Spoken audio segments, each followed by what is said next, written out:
Welcome, ladies and gentlemen, to Turn 3 Racing Network, as tonight we are here at Daytona, the 2007 scanned version of Daytona. That means it is the bumpy and rough and tough and tumble Daytona track where these drivers are going to have to get their elbows up, be up on the wheel, and have to fight the track and their competitors here tonight. Thank you so much for joining me.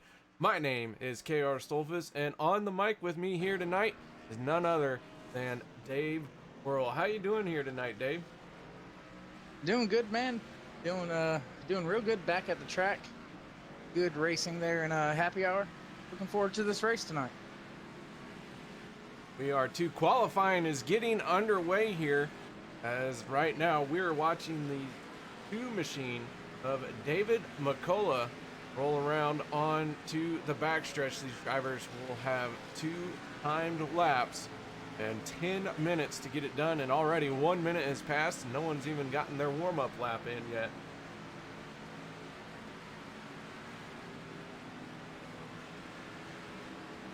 Derek Conley in the 28, he's starting to gain some speed and roll around. Dave, these drivers just on the backside now of the halfway season, you think they're going to start trying to ramp up their qualifying sessions? I think that may be a fault for some of the drivers that haven't quite been up there in the top 3 finishing positions so far this season. They might start gambling a little bit more in the beginning, just to have that track position, not have to push so hard, maybe keep ahead of some wrecks. So yeah, I think there's going to be more guys out there qualifying. Gonna have to keep an eye on Rod Flagg, though. He's always fast in qualifying. I don't think he's out there on track just yet, though. Right now we're watching the 11 of Chase Berry as he rolls around the high side, trying to work in some temperature into his tires, burn off some fuel. That 11 machine, though, will be one to watch here tonight. He is hungry for a win. We'll see if he can get it.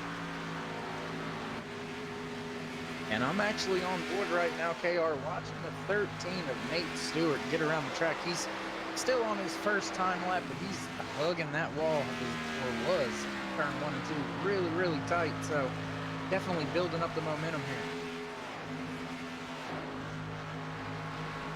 Drivers now starting to log some warm-up times, or their opening lap, and the one of Mark Vega currently on pole. It's been a few races since we got to see Mark Vega. Good to see him out there in the 62 of Les Levy now. He's coming down the backstretch here. He is on his warm-up lap, or his first lap on the clock, I should say.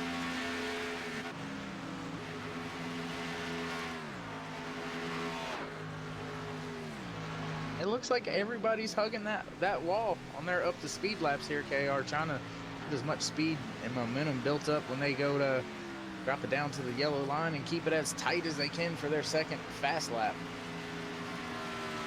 David McCullough in the 2 machine currently scored in 4th place, as Derek Conley now jumps up into 4th. Conley securing his fast lap and moving himself into 4th.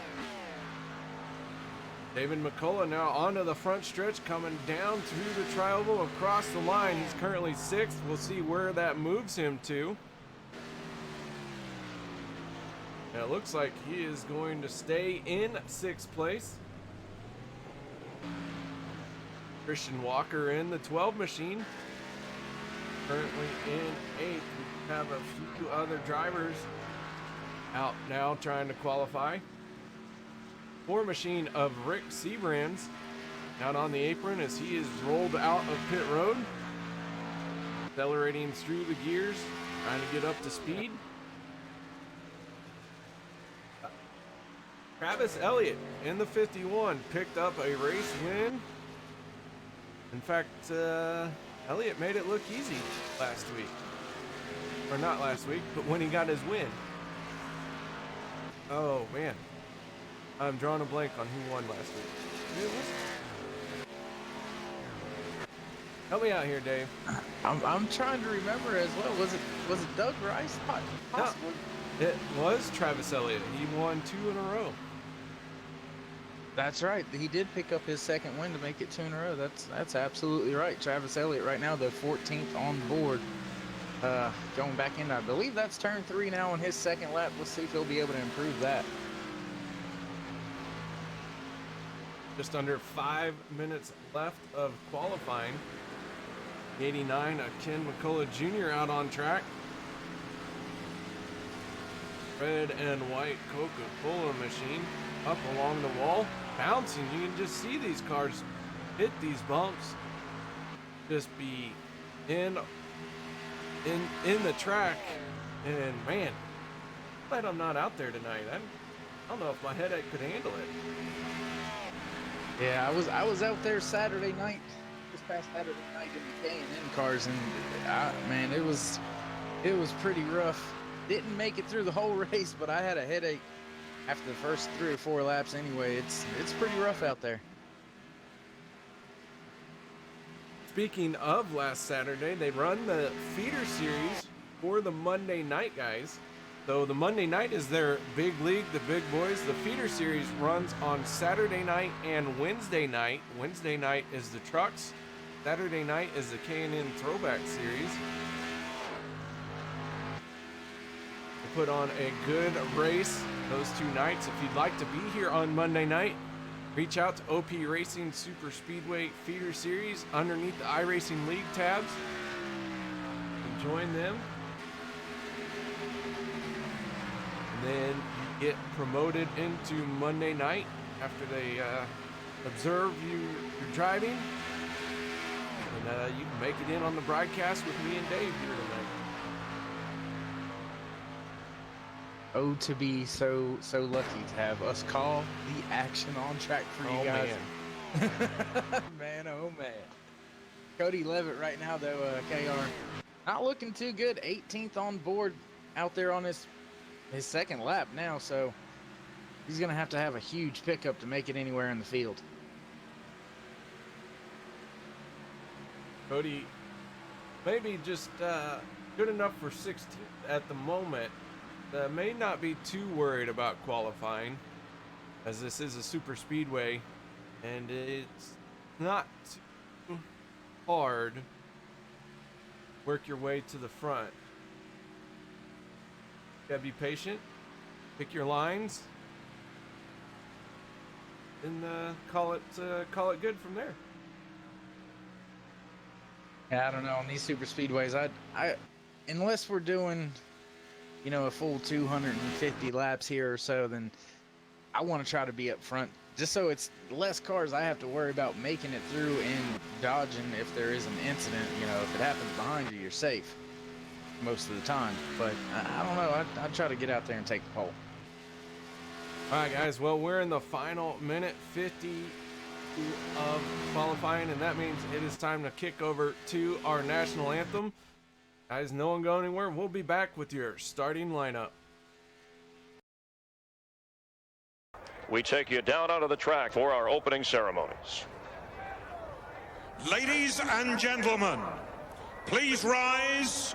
Please remove your hats. Oh, say, can you see by the dawn's early light what so proudly we hailed at the twilight's last gleaming, whose broad stripes and bright stars through the perilous fight. O'er the ramparts we watched were so gallantly streaming, and the rockets' red glare, the bombs bursting in air, gave proof through the night that our flag was still there. Oh, say does that star-spangled banner yet wave o'er the land of the free and the home of the brave.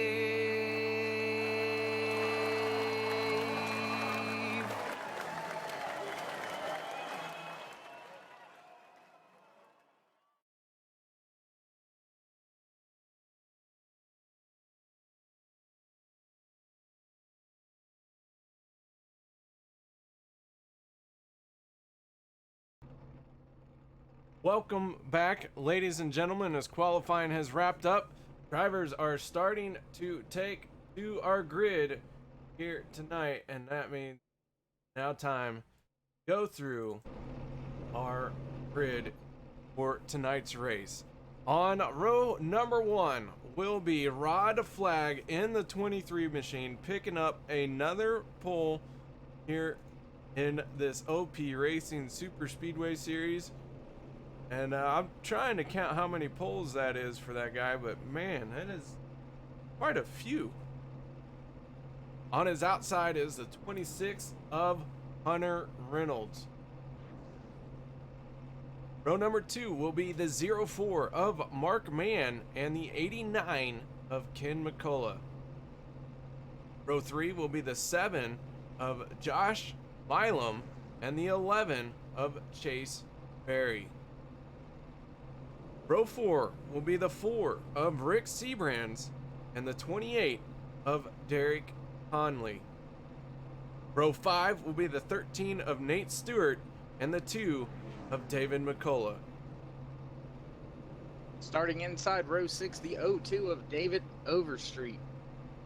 84 of Aspen Belvin slotted in 12th position. Row number 7 inside the 12 of Tristan Walker. 51 of Travis Elliott in 14th. Row number 8, the 1 of Mark Vega, followed by the 10 of Robert Duvendak. Row number 9, the 17th position, the 62 of Les Levy. 18th goes to the 77 of David Booth. Row number 10, the 40 of Anthony English. At 38 of Cody Levitt. Row 11, Nate DeFayette and the 82 of Daniel Harrington. And then behind them, final car in tonight's grid, 07 of Scott Bellum. And then Will Weber is our race control here tonight. And we want to give a special thank you to Will Weber for joining us in the up here in the tower, not necessarily in the broadcast booth, but you know, he's out here watching this as well, gonna try and keep these drivers in check. All right, and that is no task. Yeah, I would not like to be up there in the booth calling the shots and making the calls on some of the controversial things that happen on track, because later on you might have a pretty upset driver to deal with if you make the wrong judgment there.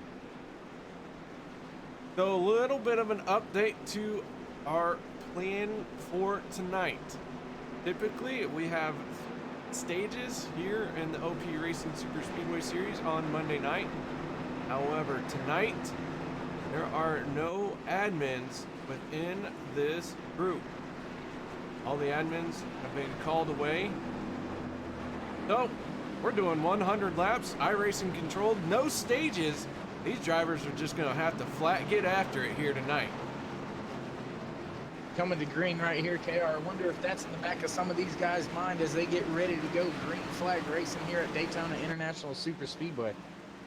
Rod Flagg in the 23 in control of this group. tucked in nice and snug behind that Ford Mustang, but that's not going to last long. Ford Mustang out of the way. Green flag is out. Rod Flagg with a good start here, but Hunter Reynolds not letting him get too far away. Down through the tribal, everyone getting up to speed as fast as they can. I didn't see anyone spin their tires, but side by side into turn number 1 they go. And Rod Flagg has Mark Mann right on his back bumper as they are trying to pull away here. That outside lane with Hunter Reynolds and Kenneth McCullough Jr. not giving up the battle yet either. No, they're not. The 89's pushing Hunter Reynolds really well out there on the one side lane. They're going to almost clear them on entry. If there's somebody I want pushing me early on in the race, it's Kenneth McCullough Jr. He's known to jump up to that outside lane, not scared to keep the throttle down. Back to the line, side by side, Rod Flagg, Hunter Reynolds. Let's see who gets it at the nod. Let's see. I believe Rod Flagg got it that time. Rod Flagg scored for the leader of lap number 1, but Hunter Reynolds in the 26 has him by half a nose right now. And Kenneth McCullough is still pushing that 26 as hard as he can. Here comes the 7 of Josh Milam to make it a 5-car train as Rick Seabrans and the 13 machine starting to join these guys as well. That 13 piloted by Nate Stewart.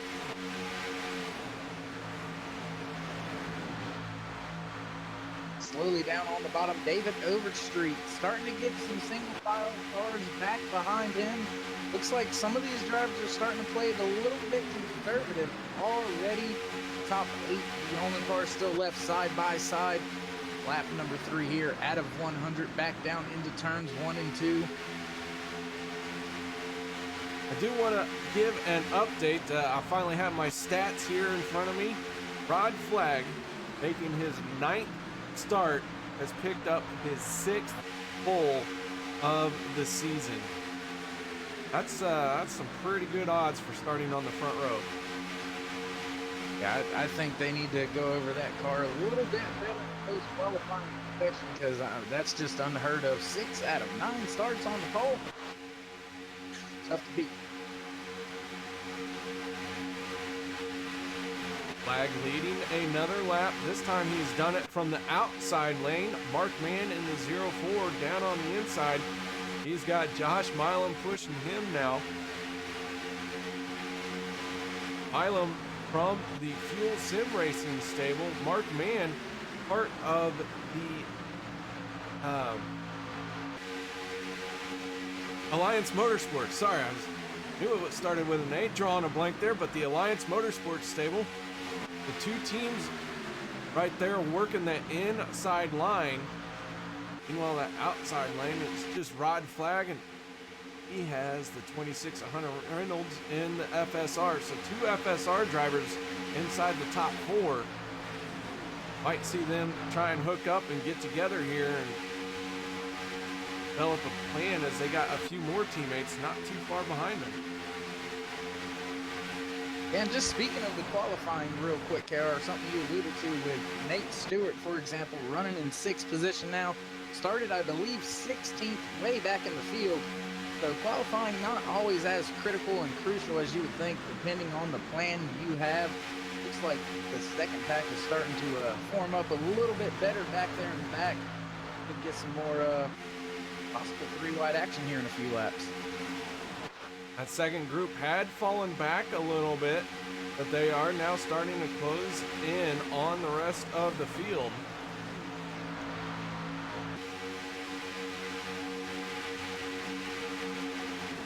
Right now we're watching the 51 of Travis Elliott. He's not afraid to take it to the 3rd lane. He has not used it yet, but he is running on the high side with the 1 of Mark Vega. Goes to right now. Oh, as the 51's going to slide down to the inside here. He's going to bring Aspen Belvin in the 84 with him. Both those guys are going to squeeze on by the 1 of Mark Vega and close the gap to this lead group. Now we're really starting to see a large group form up for this lead pack. looks like the bottom's starting to get a little bit more organized now. The top side losing some momentum, but the Batmobile of Mark Mann out there, out front for the past 3 laps now. Looks like he's got this lead pretty much in hand, unless that outside starts to move here down the backstretch. Took a quick peek at the 10 of Robert Duvendak. He is off the pace, has lost the lead draft. He is now finding himself 12, almost 13 seconds back as we got a pile up. 2 cars spinning through the air.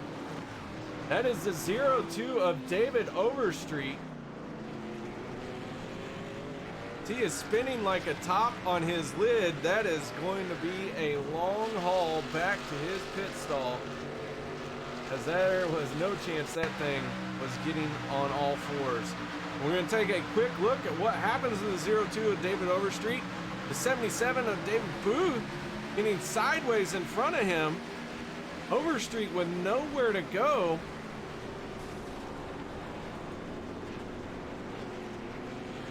Several cars taking it easy as they were trying to get by. Anthony English in the 40, unable to get through without incident.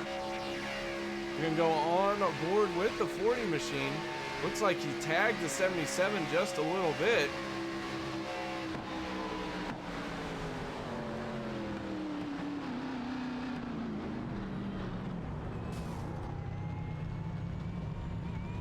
Daniel Harrington crashing after the fact as well. He went for a spin. Looks like he made contact with the inside wall. So we are under our first caution for the night. Mark Mann in the 0-4 scored as the race leader. And now with no stages, how are these drivers going to work their strategy? Fuel runs are still about 18 to 20 laps. But no stage end on lap 25, so I guess everyone's coming down pit road this time. Yeah, it looks like the entire field has came down pit road. Gonna be interesting to see who gets just fuel, maybe 2 tires. Don't think you really need 4 tires right this second, but looked like Hunter Reynolds too far in his pit stop, had to back up. Mark Mann down and away, crosses the line first on the exit. Mark Mann winning the race off of pit road. Rod Flagg second. Josh Milam will come off in 3rd place. Hunter Reynolds losing a few spots there. Falls all the way down to 6th place. Overshooting your pit box, not what you want to do, but good news is he's got lots of time. It's still very early on in tonight's race. Yeah, definitely something you can overcome here, especially at Daytona, Talladega, Pocono, things like that under caution. You can make them up most of the time at even some of the 1.5 miles, but here not going to hurt you as bad as most tracks. The 40 of Anthony English spending a little bit of time on pit road to fix that nose after he made contact with David Booth. Both David Booth and David Overstreet have been on and off pit road. Unfortunately for those guys, they have lost a lap in the process. Yeah, just an unfortunate circumstance. Looks like the car got away from him a little bit and tried to catch it, and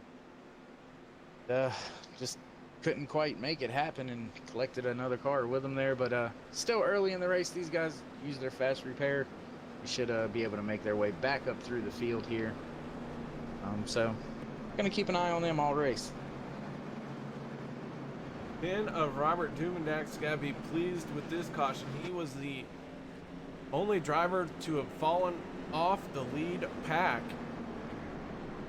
This has given him an opportunity to close back up with the rest of the field.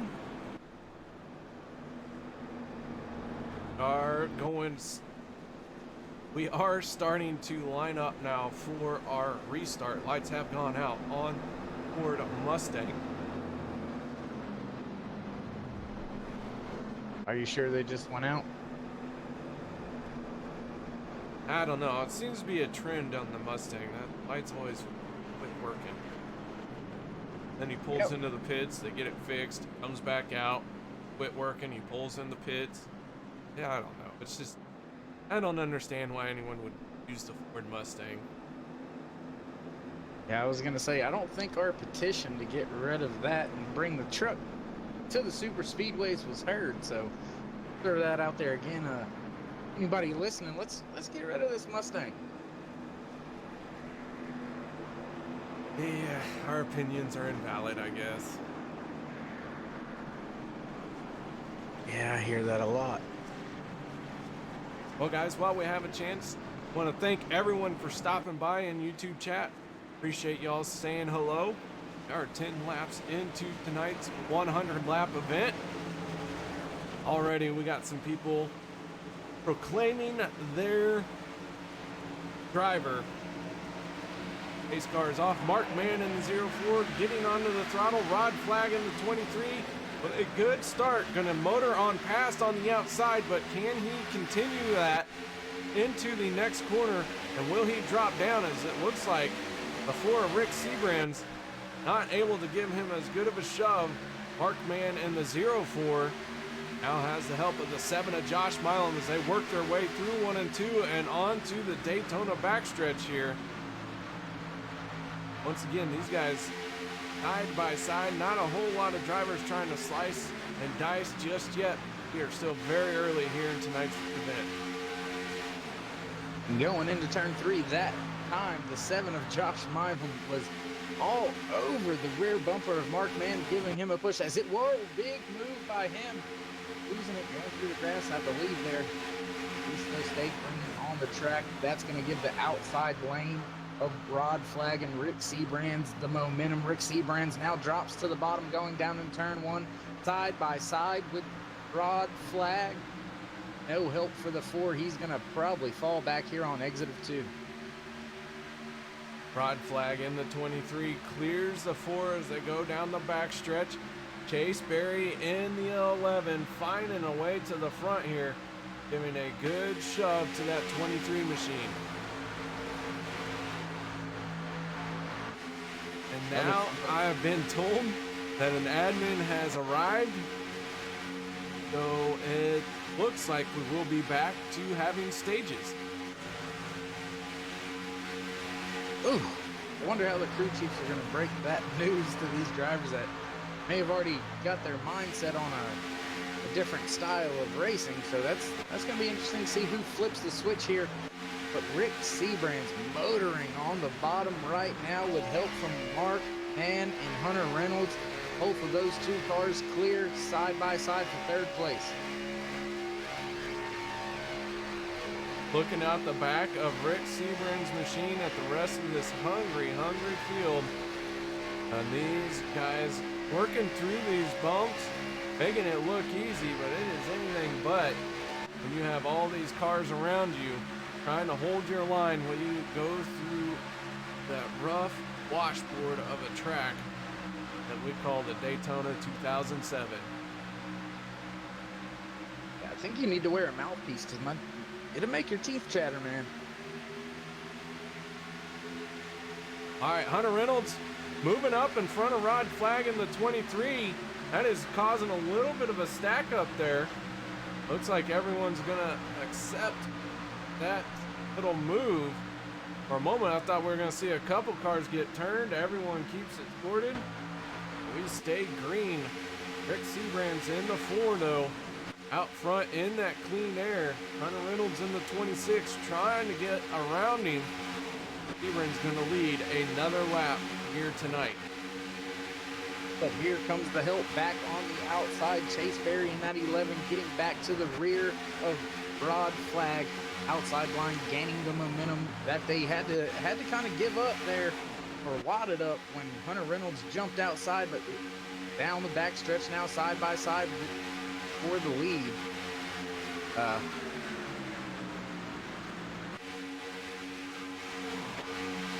Working their way through 3 and 4 now. The 11 of Chase Berry popped out a little bit. Mark Vega down the backstretch had a big moment. He had a big wiggle. Was able to gather it back in. This lead pack though, these guys, I think they're pushing as hard as they can now, knowing that a stage is coming to an end here in about 10 laps. Everyone made their pit stops on lap 8. That is going to be pretty close on fuel for some of these drivers. I think we can make it from here. Fuel strategy might be out the window at the moment. Everyone just running what they can to the end of this stage. Yeah, if I'm anywhere up here in the front, I'm just hammered down until the end of the stage. Either it makes it or it doesn't at this point in time. But keeping my eye on the 89 of Kenneth McCullough Jr. and the 2 of David McCullough. They've been known to make some pretty great moves happen. Still got to get lined up there in different lanes right now. One inside, one outside. Ooh, McCullough sideways. He's fighting to save it. He is down on the apron, gathers it in. We do have a car spinning in the back.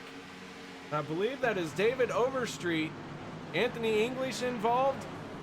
And the 02 spins once again as he tried to grab another gear. The 40 of Anthony English heavily torn up.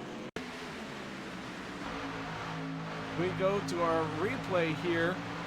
High atop the blimp, the 40 of Anthony English.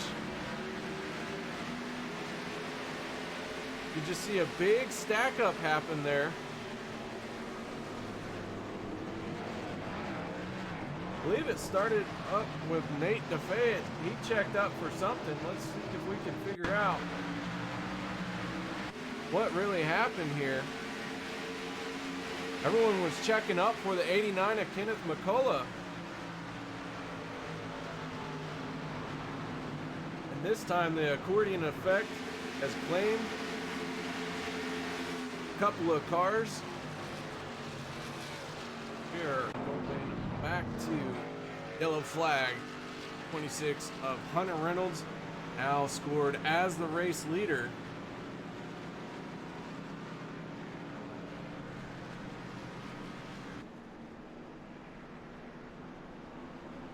Tough break for that 89. When you hit the apron here, it's not like hitting the apron at Talladega. It'll snatch your car around a little bit, just not able to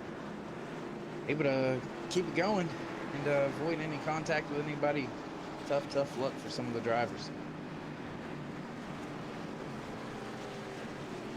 Hunter Reynolds in the 26. Will he come down pit road? Will we see anyone come down pit road? This caution will secure everyone with enough fuel to make it to the end of the stage. Looks like the 11 of Chase Berry going to break away for pit road. Everyone else from the back half of the pack is now headed for their pit box as well.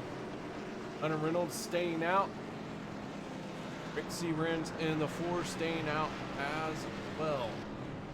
So a few more cars torn up under this yellow. But so far, no one out of the race. Everyone trying to service their vehicles on pit road for the moment. Who is able to continue? I will say David Overstreet already involved in 2 incidents here tonight. Both cautions that we have had David Overstreet as a participant. Hopefully he can get back out there and turn this night around or salvage something, but he's got to be feeling that here tonight. Yeah, David Overstreet being scored in the last position, 2 laps down already. 1 lap at a super speedway, doable. 2, you're starting to stretch it. If he goes any more, it's going to be tough for him to pick up positions for the rest of the night.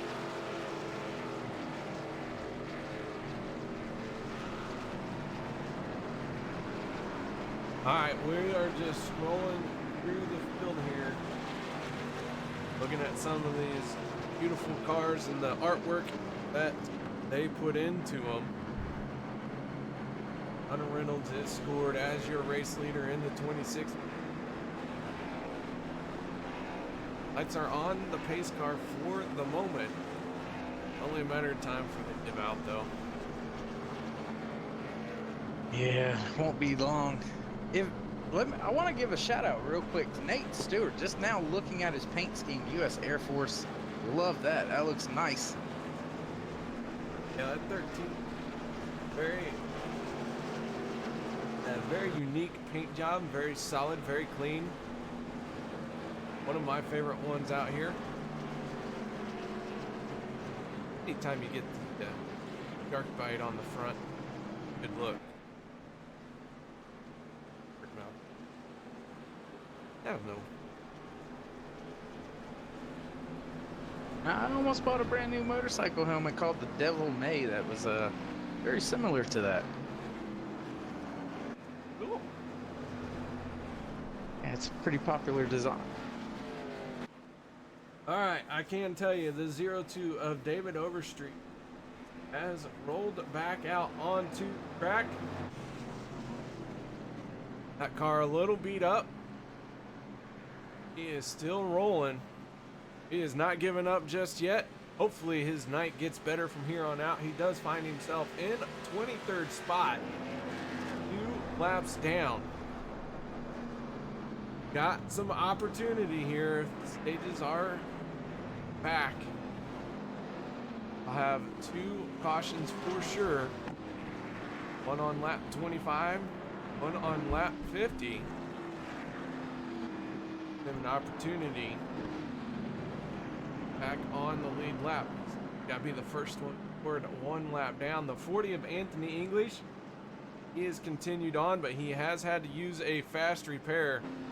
That car was all sorts of tore up. Still is all tore up. Who was it that we saw missing the nose? I don't remember. I am not sure. Oh, maybe the 40 didn't use a fast repair. Maybe they, I wonder if, part of the repair time, but I think that's what happened. All right, cool. It looks like it's been run over a few times to be flattened out. It's still pretty tore up back there from the 40 of Anthony English, so guess trying to keep that fast repair in pocket until a little bit later on tonight. Yeah. All right, Hunter Reynolds, your race leader, electing the outside lane for this restart. Rick Seabrand's in the 4 machine, going to be on his inside. Inside row number 2 for this restart will be the 23 of Rod Flagg, and on his outside in the Batmobile, 04 of Mark Mann. Can be a good, fast 2 rows for this restart. Nate Stewart in the 13 and David McCullough in the 2. Guys, no slouches themselves. They'll be able to keep pace with the first 2 rows. Could get interesting. We're going to have about a 4-lap shootout, 3-lap shootout to the end of stage number 1.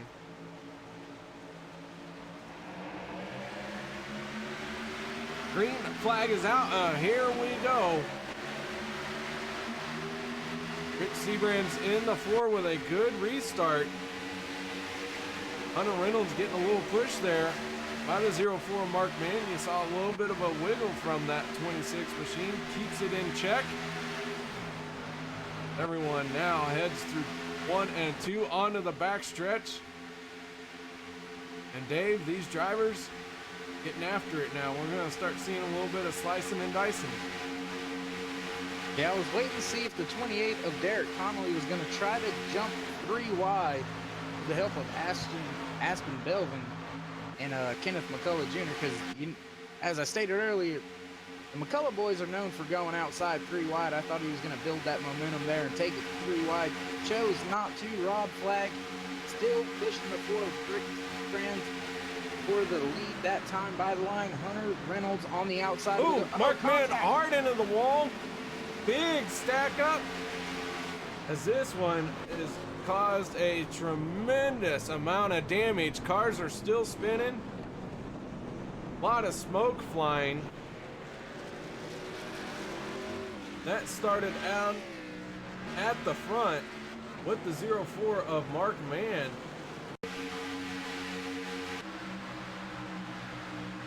see what happens here to the 4 machine. He just got loose, it looks like. Tags the 13. The 11 and the 9 bump into the 4 or the 04. Nate Stewart getting involved in this one. Stewart took a hard shot to the side. Les Levy getting a little impact with Nate Stewart there. Aspen Belvin in the 84, he's gone around.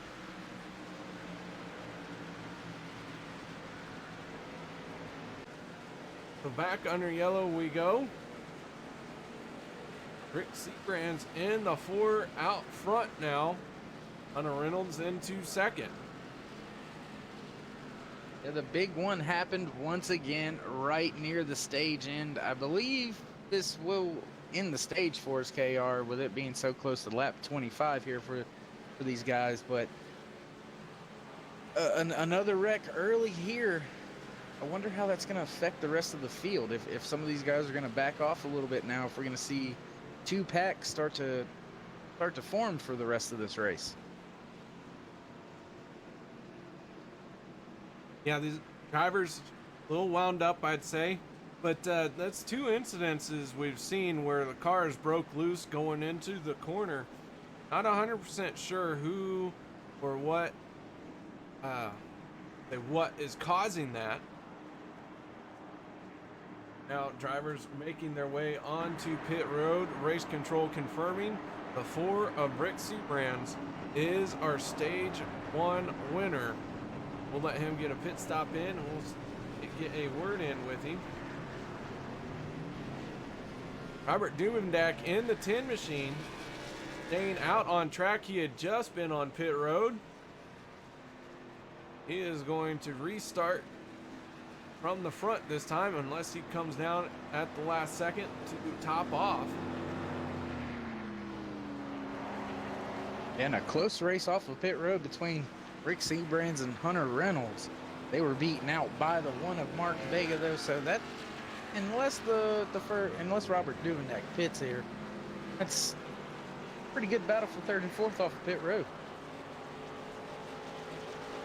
The Seabrand's first car off pit road on 4 tires. Mark Vega making a 2-tire stop. Let's see if we can't get a word in with the driver of the 4 machine, our stage 1 winner, Rick Seabrand's. Buddy, you got your ears on? 10-4, loud clear. Well, you win a caution heavy stage number 1. That 4 machine though, able to stay out in front of all the issues. How's the race going for you so far? Yeah, we took advantage of I think the 26 might spun his tires up there in that high line, but yeah, we had a good restart there and kind of set ourselves up for some decent track position. Rod Flagg was really pushing hard back there, and then kind of was the benefit of that caution there. Still not really sure what happened there, but yeah, might be just right place, right time for that one. We'll take it tonight for sure, because it's going to be a crapshoot on what happens. Well, the 4, no stranger to running up front. You spend most of your time up there. However, we've seen here this most recent caution. The incident came from the 2nd row. Any concern about the car setup, as it seems like that is the 2nd car that has gotten loose on corner entry? Yeah, I know when I was out front leading there for a little while, it felt like my front tires were sliding quite a bit on that bottom lane. So it feels like with the track temperatures, the tire wear that we're seeing, you know, good 20 lap to 15 lap run, and you start feeling it with the tires. Just seem to be getting a little bit light and hard to catch when it's we're all packed up like that. All right, Rick. Well, before we let you go, any shout outs or thank yous? I just want to thank everybody of my Alliance Motorsports teammates, Yeti, you guys for doing the broadcast, OP for everything they do, and all the fans watching at home. All right, that is the 4 of Rick Seabrand's picking up stage number 1. Thank you, Rick, for taking a moment to talk to us. It's a little invasive having to give an interview while you're in the race car. It can break your focus. You could be in the middle of setting something up, you know, your next pit stop. Maybe end up playing planning session with your teammates. So, yeah, we appreciate Rick doing that. Yeah, the one benefit though here at these super speedways is you got some time to get on the mic and then get back off, try to refocus, get things last minute communications with teammates or crew chiefs, back and forth to try to refocus here. So he's going to have this, at least this whole lap here, to kind of refocus back in. Going to be starting outside row number 1 next to Mark Vega. 2-tire stop for Mark Vega. So I don't think tires are going to come into play really, KR. Here at super speedways, they tend to not matter as much. I believe he got right sides as well, so that's going to help his cause out even more. You heard it from Rick, staying out on old tires about 15 laps in. The front end starts getting light. Looks like that is what caught out Mark Mann in the 04. Have 22 cars out on track. One has packed up and gone home. That is the 38 of Cody Livet.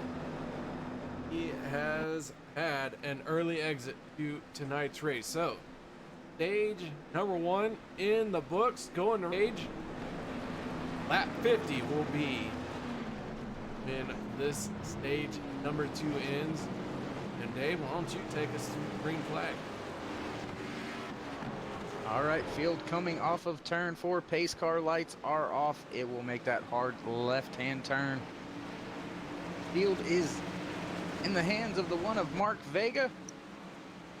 Waiting and waiting for that slow Mustang. On the outside line now is Mark Vega coming back on the outside. Rick Seabrands and Machine down on the bottom. Right behind the 4 of Rick Seabrands. Those guys pushing hard. Rick Seabrands in the 4. He's going to slide down to the inside, making a good, sharp move there. David on the outside, halfway down the backstretch. They're joined with the 12 of Tristan Walker, Rod Flagg, and then the 89 of Kenneth McCullough. McCullough in the 2. Looks like he's going to take it away from him to put the 2 of McCullough as a lap leader here in this race tonight. He leads his first lap of the night. He has got the 13 and Nate Stewart tucked in right behind him. These guys wiggling through the corner. It's amazing that they can even use the draft and run that close to each other through these corners, just seeing how much they are bumping up and down the entire corner here at Daytona. Yeah, through turns 1, you could see the one of Mark Vega having a bit of a time getting through all those bumps. That slowed down that inside line, allowing David McCullough Jr. to get around down to the inside. He's going to have to worry about Nate Stewart leading that 3-car pack out on the outside as they go back into turn 1.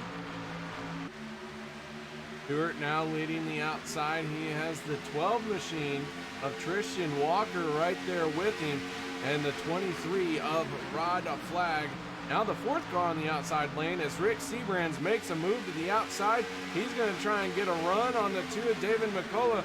Has not gotten cleared just yet as they head off into 3 and 4 side by side. This battle for the lead continues to swap positions right now between the 4 and the 2.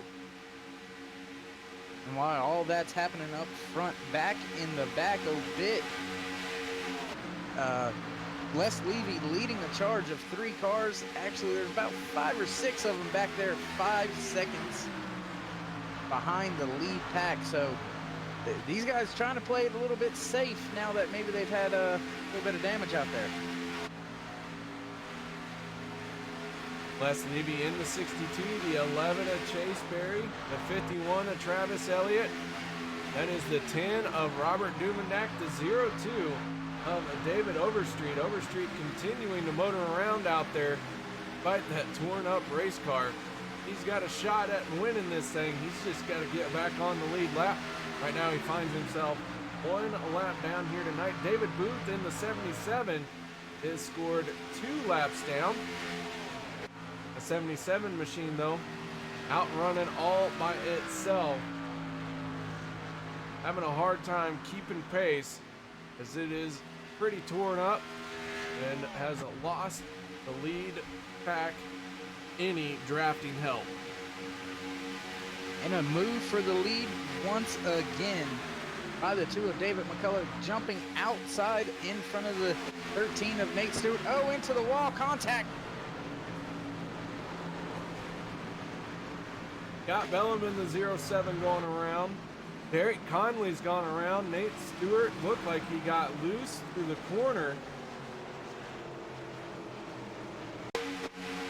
Take another look at it here. Nate Stewart tagging the 12. Derek Conley with nowhere to go. Daniel Harrington involved.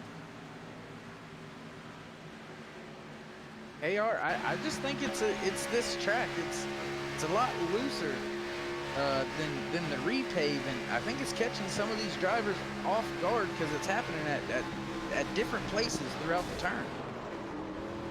The 13 of Nate Stewart just got loose once again on corner entry.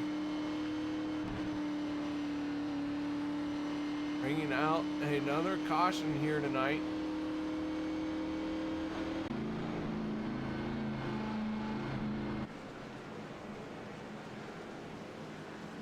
And KR, gonna visit something I said to you off air last week.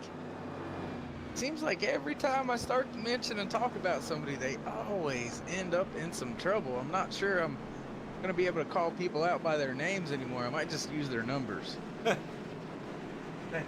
might appreciate that.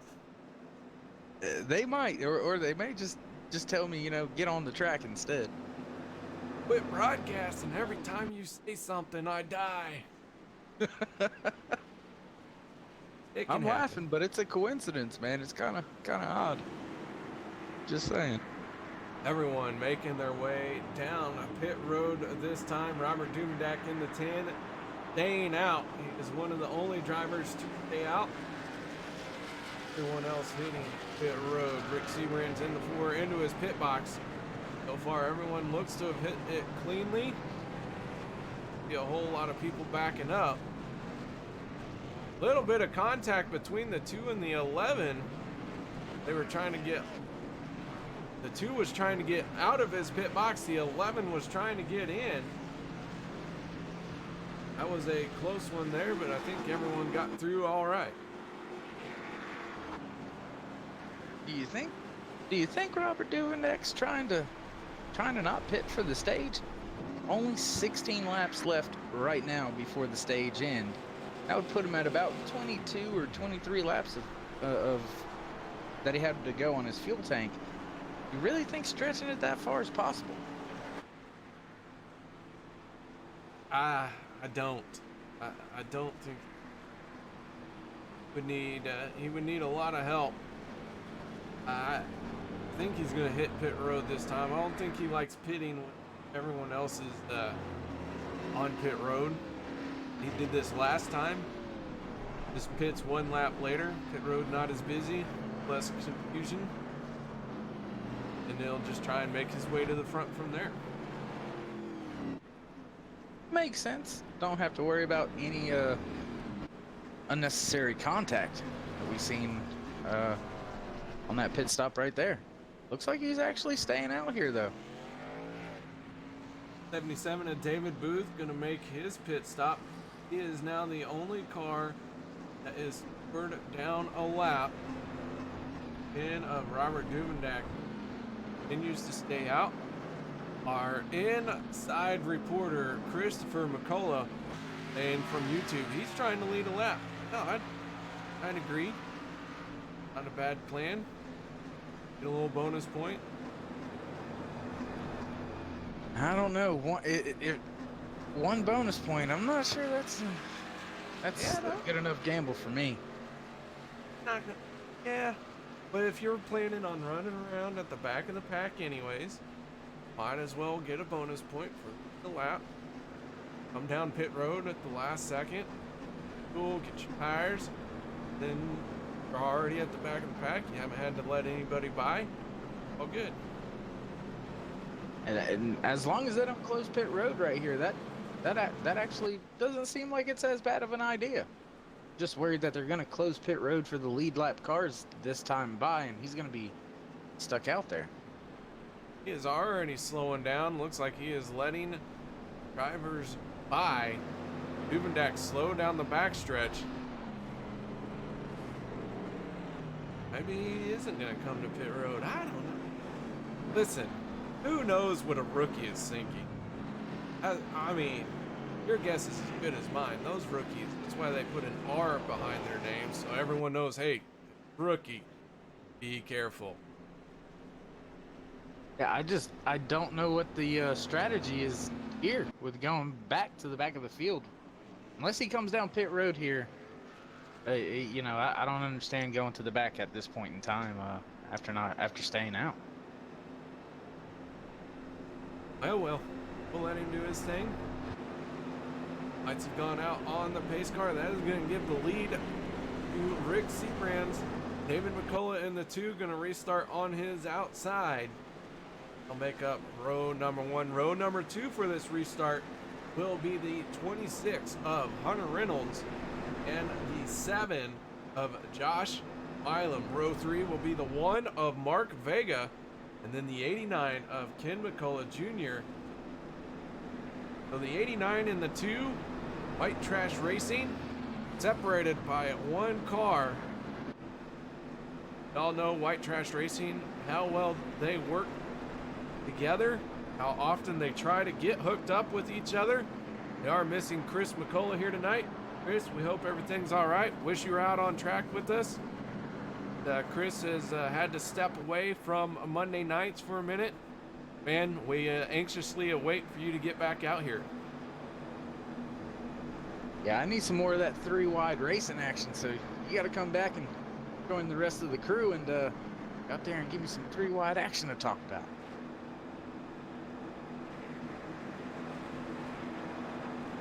I have no idea what to expect.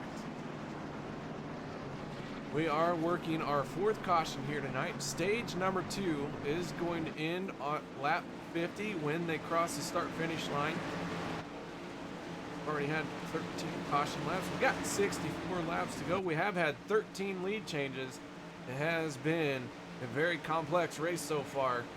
Drivers now getting the green flag though, and we are getting back up to speed as Rick Seabrands in the 4 has pulled away from Hunter Reynolds in the 26. Hunter though closing the gap quickly. However, the 7 and the 2 are going to hook up a little bit sooner. That momentum might start building sooner for them through the corner here.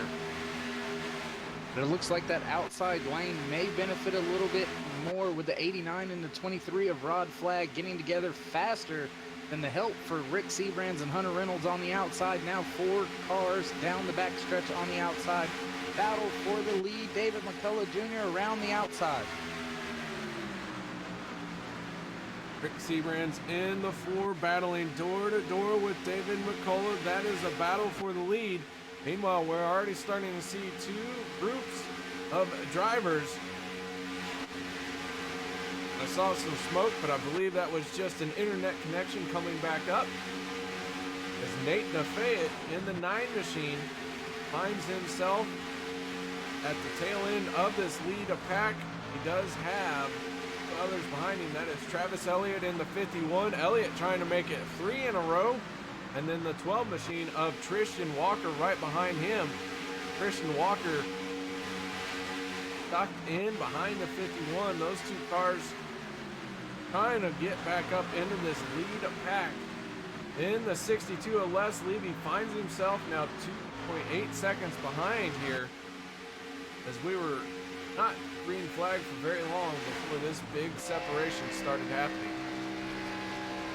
Separation from the back of the field, but no separation up front. Rick Seabrands being scored as your leader. David McCullough still on the outside, trying to get it done with help from Josh Milam and Kenneth McCullough Jr. Rod Flagg out there helping that outside lane. The 40 of Anthony English was right there on the bumper of Mark Vega. Backed off a little bit. Not sure if he's waiting to try to get some help and make a 3-wide run at it, or if the internet issues that seem to pop up every now and again have something to do with that.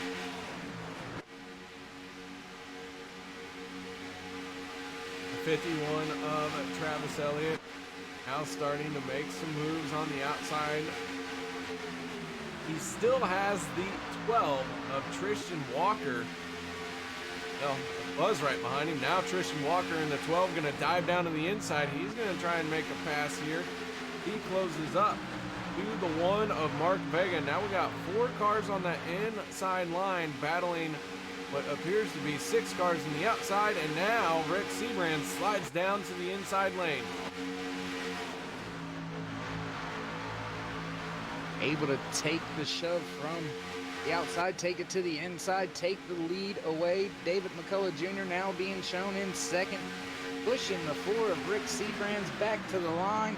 7 of Josh Milam trying to see if he can't get some help from Kenneth McCullough Jr. on the outside with Rod Flagg following suit. The 12 of Tristan Walker looks like he's falling back just a little bit. Travis Elliott also losing a little bit of touch with Rod Flagg back down the backstretch. Down the backstretch, these cars go happily bouncing around. Not even easy to keep these cars straight down the backstretch. Trying to stay in the draft, trying to maintain your vehicle and keep an eye, one eye forward, one eye behind you. Very difficult to do, and right now Rick Seabrand's showing the way here in this war machine.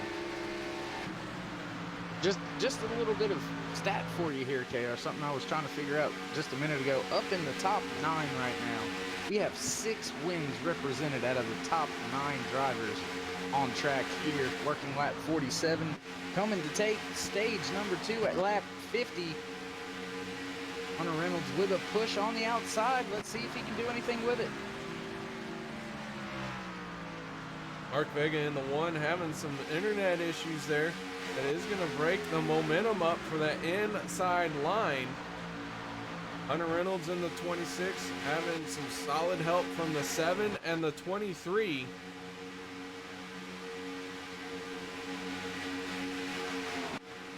As Mark Vega is really blinking, really throwing up some tire smoke. That continues. He may be told by race control to drop to the field, to the end of the field, or on the pit road and get it sorted. There he goes. It looks like he's pulling down to inside here. So situation outside of his control. Unfortunately though, it is a good move to get out of the way. Let your internet get sorted. Try and fix it and get back out there. It's no different than having an engine issue. Dropped a cylinder out on track. You are able to continue running around. You don't want to pull down to the inside. Not hold up anyone, not create any more problems than necessary. And it's a tough thing to have to do, but one of the courtesy things that you have to do as a driver. If you're out there and somebody's having issues like that in front of you, you don't really want to be around them, so you kind of got to think from somebody else's seat. You know, if somebody was doing it to you, what you would want them to do. And he does the right thing, gets out of the way, still stays with the lead pack, though, just kind of out of the way, not causing any issues or possibilities. Yeah, he is behind them here, so his blinking now really is only going to affect him for the moment. Should he try and start making some passes and running side by side, it could be a different story. But for the moment, we have Hunter Reynolds sliding down in front of the 4 of Seabrands. This is our lead group here. This lead pack consists of 11 drivers. Then all the way back to the 62 of Les Levy. They find themselves now 20 seconds behind this lead group, so almost half a lap behind. We go on aboard with the 62. He can no longer even see our leaders. So he is out running in clean air, but not running with the leaders. So he's back into 12th place. This group of drivers consists of, looks like about, shoot, I got my shoes on. About 10 drivers, if I had to guess. And I wonder if that's by design, or if it's because of a damaged car. Ooh, Chase Berry in the 11 going for a spin. He is pointed the wrong direction. Caution flag coming out. And now the 40 of Anthony English also spinning. Yeah, hard contact into that outside wall for the 40 of Anthony English. Not sure what happened, but hard contact. Chase Berry had that thing stuck in reverse. Gets it out of reverse finally. Gets it turned around. Gonna get back up to speed. Let's see if we can figure out what happened to Chase Berry in the 11. He was getting lapped, trying to stay out of the way. Looks like maybe he has made contact with the wall as the field came flashing by. Tags that wall got loose right into the 40 of Anthony English. And Anthony, not having a spectacular night here tonight, finds himself involved in another caution. That 40 machine came into tonight's second place in points. This is going to hurt his points battle with Rod Flagg just a little bit. Yeah, not sure if he has a fast repair left or not. If he does, he's definitely going to be using it. Maybe be able to get back out there by the end of this thing. Not sure if that's the end of the stage or not, KR. Maybe you can get some confirmation on that. Race control has just informed me that it is, and Rick Seabrands in the 4 is going to pick up the second stage and make it 2 for 2 as far as stages go. Now he just needs to get one more and he will have the trifecta. Yeah, that'd be awesome to actually see that. Don't think I've witnessed that so far here at OP Racing Superspeedway. So be nice to see that happen. Won't get the sweep because he didn't take the pole.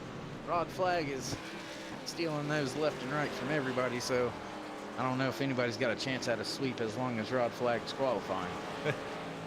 All right, we are going to see if we can get another word in with our Stage 2 and Stage 1 winner. Rick, you got your ears on, man? Yeah, it's at 4, loud and clear. That 4 machine seems to be racking up the stage wins here tonight.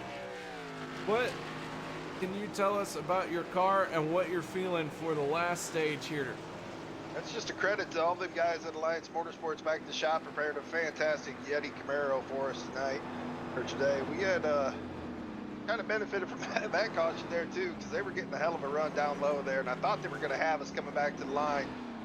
When that caution came out, we couldn't have beat the 26 by more than maybe a couple inches. I mean, I'm not sure. You guys can go back and take a look at that, but that was super close there. Just kind of benefited from when the caution came out there. But yeah, 2 stage wins tonight. I think that might be the first time I've ever won 2 stages of 1 race here in the Monday series. So that's pretty cool.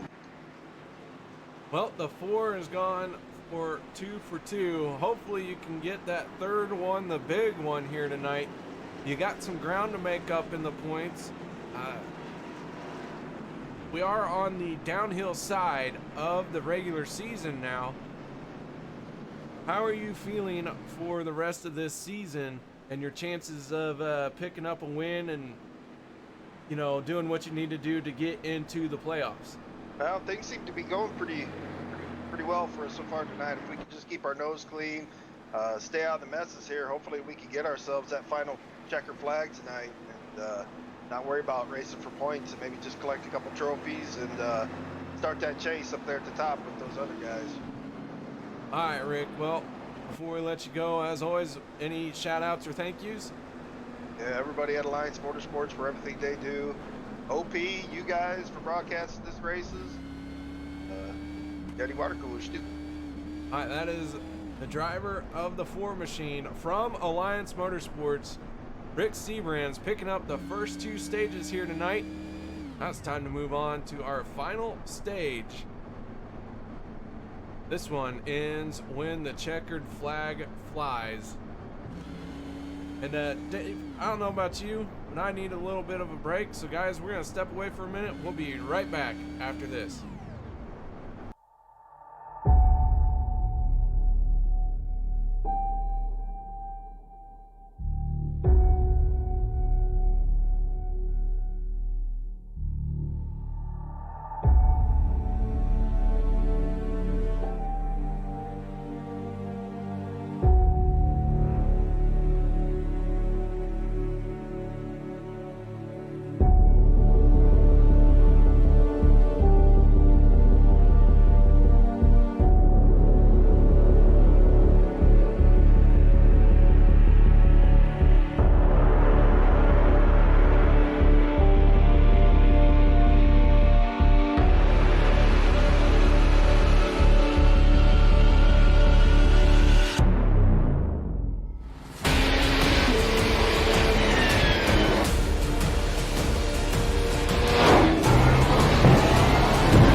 Welcome back, ladies and gentlemen, as the field is getting ready to go green. Flag Racing once again. Pace car is off.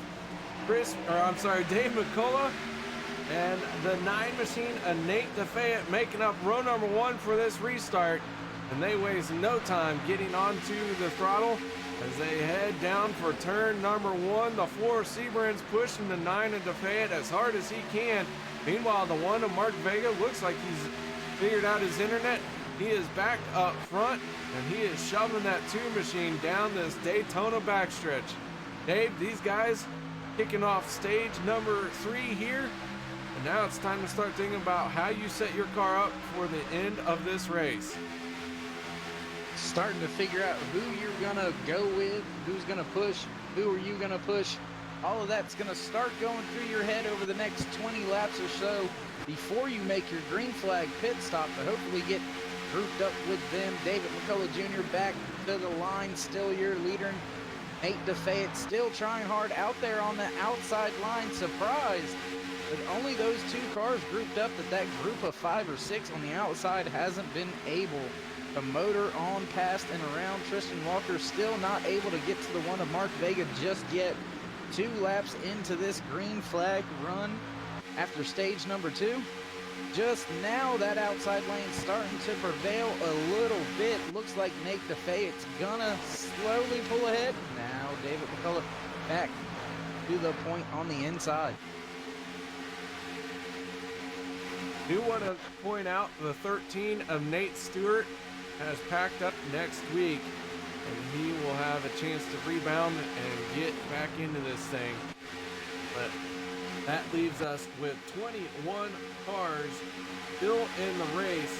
20 cars out on track as the 40 of Anthony English trying to repair some damage and get back out there. He has not given up on the race just yet, as the 1 of Mark Vega is going to get loose in front of the 2. We're staying green for the moment, but that is going to bring out the caution. The 12 machine is still spinning of Tristan Walker.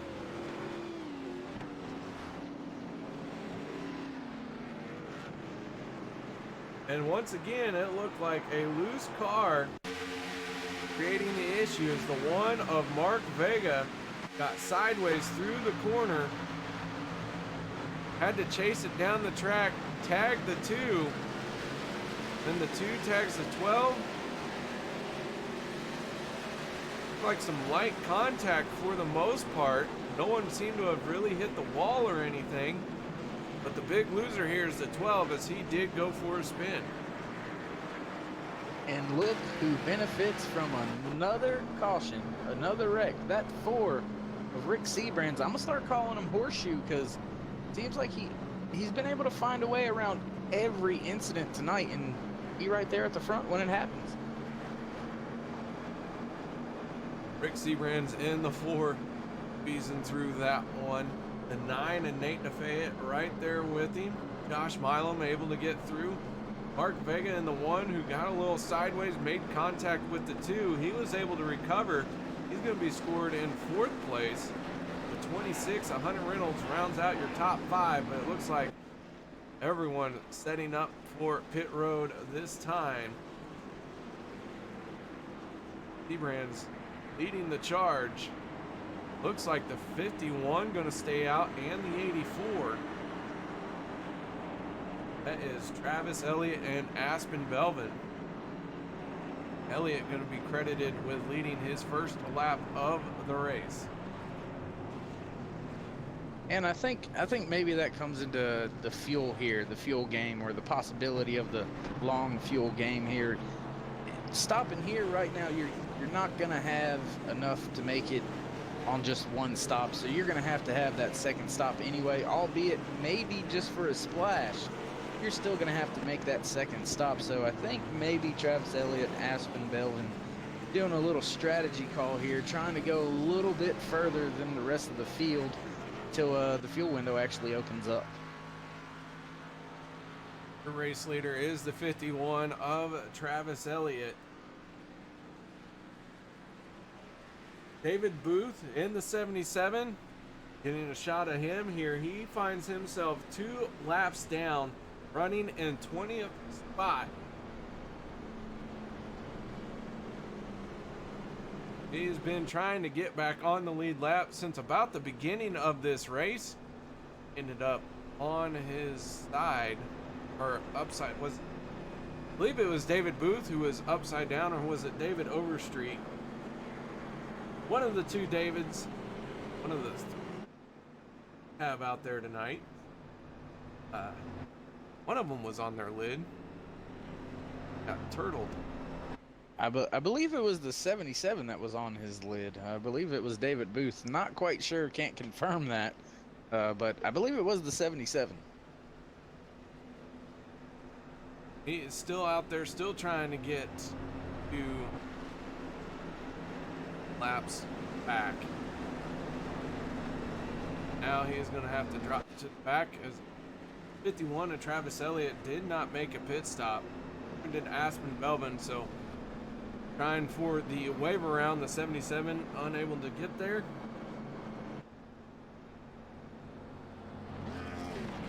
This field is really shook up right at the moment. Got a few drivers on different strategies here. Some on 4 tires, some on 2. And Star Sapphire from YouTube saying it was David Overstreet who was upside down, bringing out the first caution. Thank you very much, Star. Appreciate that. And that's why we love all the fans and viewers. Shoot, they apparently pay attention. Yeah, short-term memory loss, man. Short-term memory loss. Yeah, I suffer from CRS as well.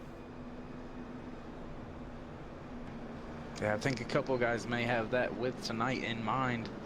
But you know, honestly, I believe it's 19 cars still on the lead lap out of 23. So those are some good numbers with all of the mishaps, carnage, and mayhem already on track. But KR, we're gonna get ready to go green flag racing. That we are. It's green flag racing's fun. Being under yellow, not as much fun. The drivers, you know, we're here. We want to go fast. Strapped into the race car as you're sitting there. Oh, the more time you spend under the yellow, the more antsy you get. The more antsy you get, the more apt you are to try and force an issue. And cautions breed cautions. So hopefully get through this one and get a nice long green flag run in. Let these drivers spread out some, show some of their driving ability. And get a race in. It's still a great race so far. A lot of lead changes have happened. As I mentioned, we are working our 6th caution. 2 of these have been stage-ending cautions. Got 43 laps to go. We've had 24 lead changes. Our best lap is a 45.024 by David Booth in the 77 machine. And our average lap time right now is a 46.32, so not too terrible of an average lap time. Not at all. I mean, they're still getting the job done out there.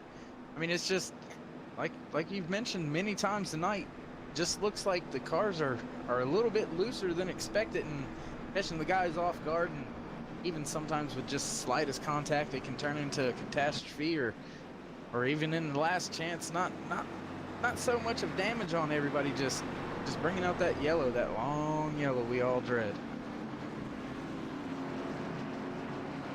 Field starting to form up now behind the pace car, side by side for this restart. Travis Elliott, Aspen Belvin from the JSI Motorsports stable. Here we go. Field now released from the pace car, and the green flag is out. We are back underway here at Daytona. Laps starting to wind down now.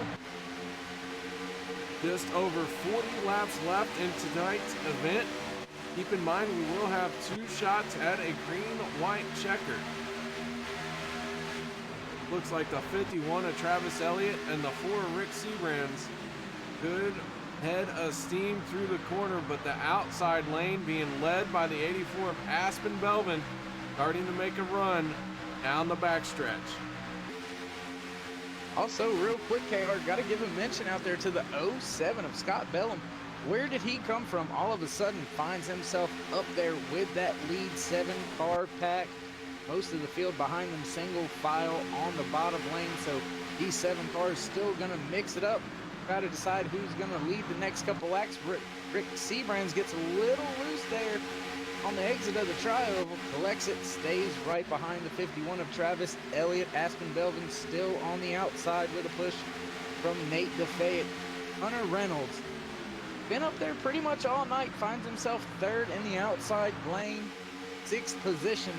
Trying to make some moves. Down into 3 and 4 they go. We got 3 cars in the outer lane, 4 cars on the inside lane, and then we have some smaller packs starting to form up. But I think everyone is close enough for the moment that if they started working together, we would have one big pack. Rod Flagg in the 23 machine came into tonight as our points leader. Finds himself right now in 8th place, closing the gap to the 07 of Scott Bellum. As you mentioned, Scott Bellum kind of coming out of nowhere. He's been involved in a few yellows. He's tried to keep his nose clean, trying to do what he needs to do to get back to this race. Outside line with a little bit more momentum. 84 of Aspen Belvin almost getting by the 51 of Travis Elliott as they're side by side coming off of turn 4. Those 3 cars still giving that inside lane a fit as now Rod Flagg starting to join the party, get a little sniff off the draft of Scott Bellum. They're going to be here any minute. That's going to pull the next 2 cars up with them as well. Things are going to start getting heated up and interesting here from Daytona International Speedway. Travis Elliott in the 51, trying to hold off teammate Aspen Belvin in the 84. Belvin picking up a lap lead here. The 9 of Nate DeFayette working with the 84. That 9 has been pushing that 84 here for a few laps. Got to be mindful of your temperatures. That 9 has really been tucked into the back bumper. Push for too long, will pop that engine, and it just kind of comes without warning. And just behind this pack, if you look, they have now found each other's bumper. Ken McCullough, David McCullough grouped up on the outside in the 2nd lane. A little bit of damage on both of those vehicles, but still, those guys, you know what they're going to do. If they get up here, they may choose to go 3 wide. Trying to close in on the rest of the field. When will the McCulloughs make their move? Ooh, the 10 of Duvendak just got loose coming off the wall. Off of turn number 4, he has lost all of his momentum as he got loose, slammed into the outside wall at turn 4 exit, gathered it back in. Fortunately, everyone able to miss him. That was a hard hit on that 10 machine, and you can see it is all pancaked on the right-hand side. Yeah, lost a ton of ground and still losing ground from that hard hit is this 10 of Robert Duvendak, falling all the way back to 17th position now. Gonna see if he's gonna try to stick it out until possible caution, or if he's gonna bring that 10 machine down the pit road. Aspen Belvin, Travis Elliott still out front, leading the front, both out front of their respective rows. These two are just a handful of laps away from having to hit pit road. Green flag pit stops for these two should the caution not come out.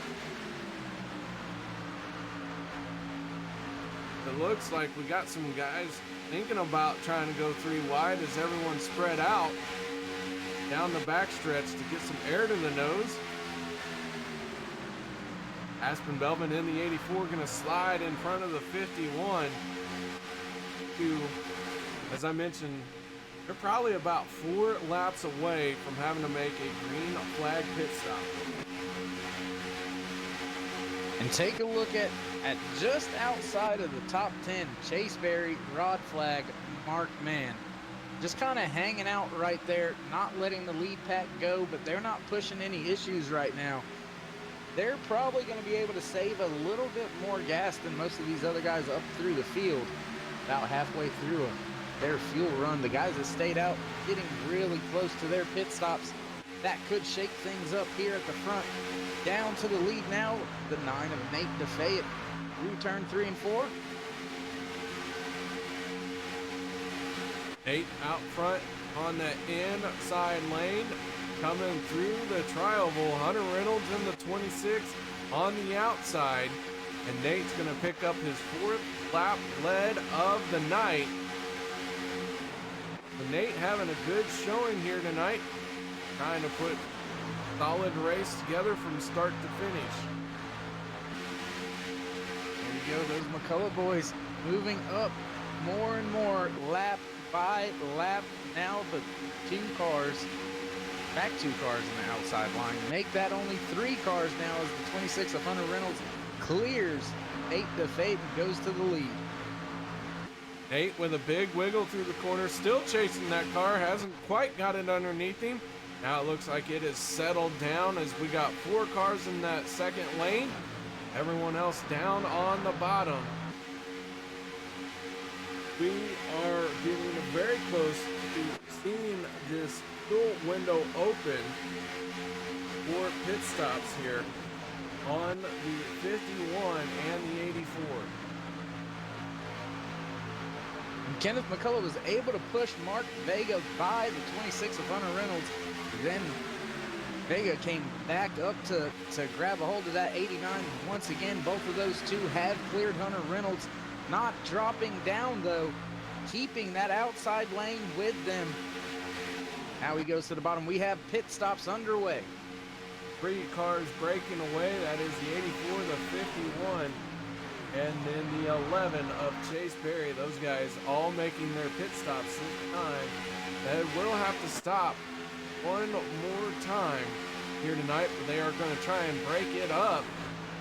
It looks like about 15 and 15 would be a good idea there. We're looking at about 30 laps to go. And I'm not sure how much gas these guys still have right here, but if they can manage to get another 5 or 6 laps out of this one, they may be able to go with just this one stop.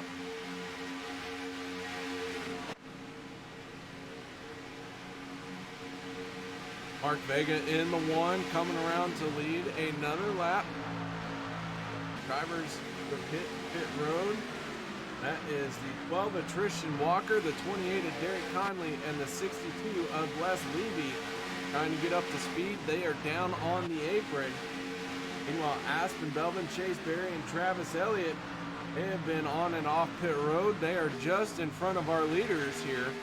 They're going to try and form up and stay on the lead lap here. We have 3 cars to work together. It's better than 2, but not as many as this lead pack has. We'll see how that works out. Yeah, and everything fell apart for the McCulloughs on the outside there once their help left them.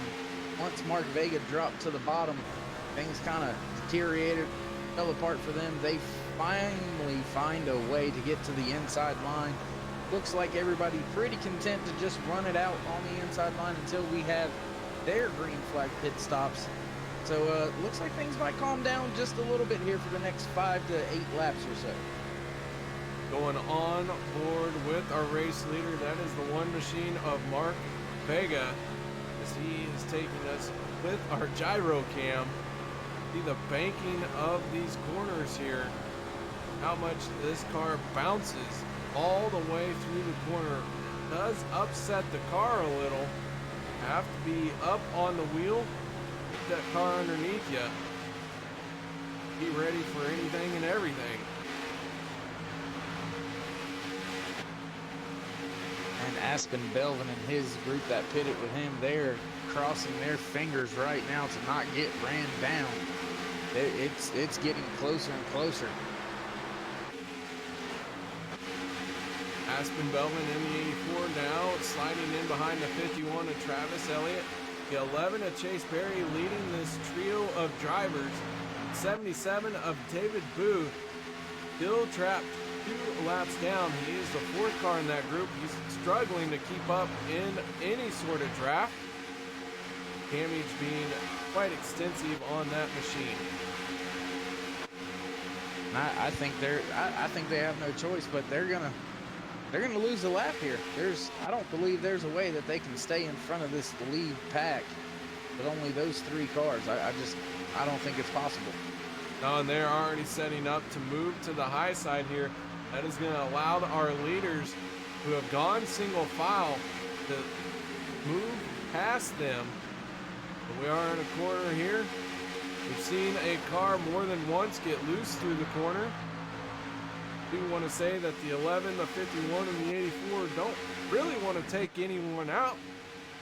Man, like I said, when these cars start getting some tire wear on them, they start breaking loose. Now, our 3 in the outside lane, all on fresh tires. Mark Vega in the 1 starting to clear the 11.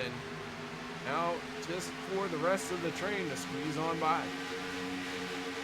And I don't think, unless these guys have a bad entry to pit road, I don't think they're going to be able to recover the track position.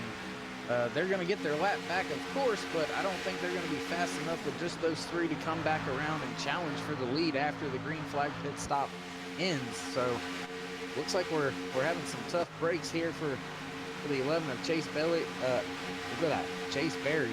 God, I can't talk either. And Travis Elliott. Well, the good news is, now that this lead pack has come by, these 3 drivers have been able to pick up some pace. So should, or when, the rest of the field starts to cycle through these green flag pit stops, 11, the 51, and the 84 might have a good shot at coming around and rejoining the lead pack. It's going to be awful close, and I'm actually surprised that they've been able to hold their own out there on the outside. Are tires really that important here at Old Daytona? Pit stops for the lead pack. Hunter Reynolds, first one on the pit road, followed by the 1 of Mark Vega, the 2 of David McCullough taking out the cone. Big group of drivers on the pit road. Nate DeFayette in the 9, hard into the wall. Has to pull forward, back up a little bit. David Booth also overshooting his pit box.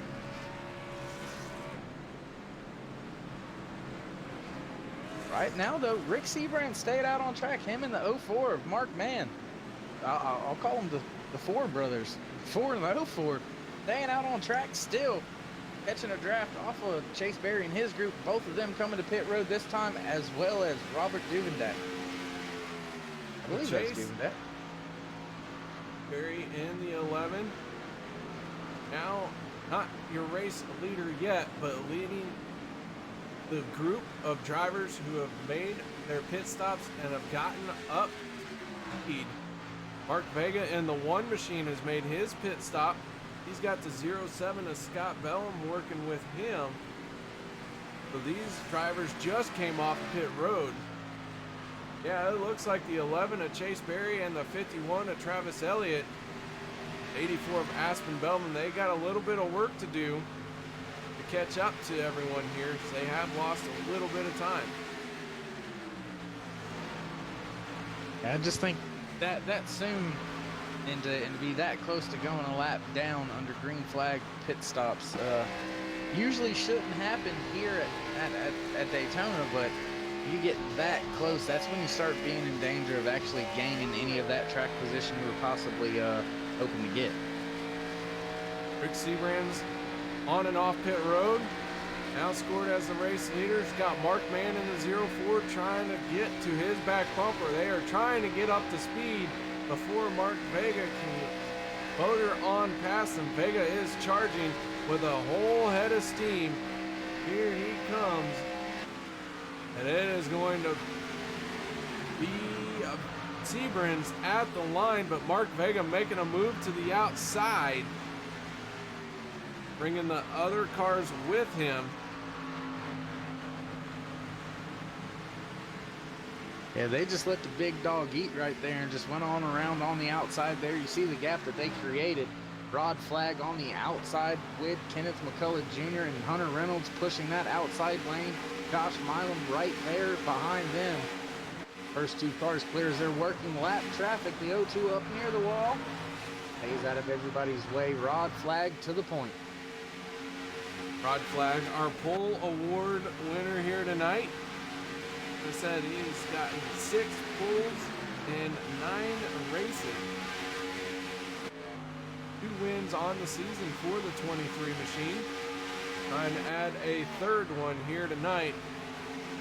89 of Kenneth McCullough tucked in onto his back bumper. Mark Vega in the 1, 3rd car on the inside lane. Hunter Reynolds in the 26, and the 7 of Josh Milam, teammates working together in that outer lane. Now they're getting a good run into the corner. And with only 21, I believe it will be when we cross the line this time by, is everybody good to go on gas? Will fuel mileage start coming into play? Who's going to be lifting? Who's just going all out? Looks like Hunter Reynolds has got the pedal to the metal right now as he's working that outside lane. Gonna go by another car. 1 lap down. Still battling with Rod Flagg on the inside and Kenneth McCullough.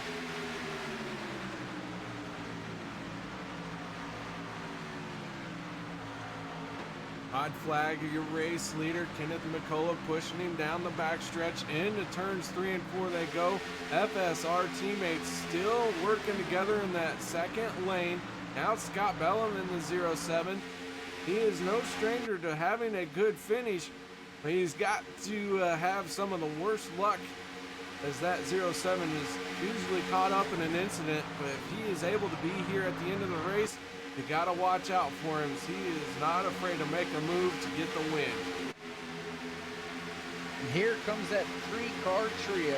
Aspen, Belvin, Travis Elliott, and Chase Berry slowly but surely have caught and made their way back up to this pack, grabbing a hold of the draft from the 04 of Mark Mann. We're gonna have our top 11 all within 1 second of each other. This end is going to be great. Nate DeFay in the 9 said he hit his pit wall on his pit stop, lost a lot of ground. In fact, he has lost so much ground, he has lost the lead pack. Finds himself in 12th place. Still out there riding around. He's working with the heavily damaged 77 of David Booth.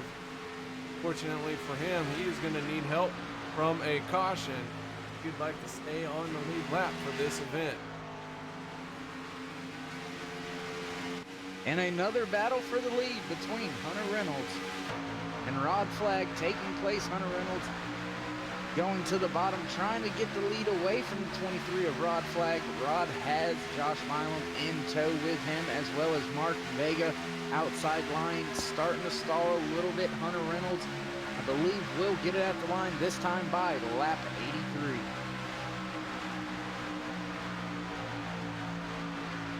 Rick Seabrand's in the 4 machine. Sitting there, kind of in his own little world, got a little bit of space, has not closed the gap to the 07 just yet. Mark Mann not really on his back bumper either. That is allowing some separation here from these 6 cars at the front. However, I don't think that separation is going to hurt them though, KR, because I mean, if they want to get back up there, they for sure can. it's not a bad play. We got- There's those second pit stops, KR. Yep, the next group of drivers hitting pit road. The fuel window is open to make it to the end of the race. Or I should say to the end of our scheduled distance. Keep in mind we do have 2 shots at green, white, checkered.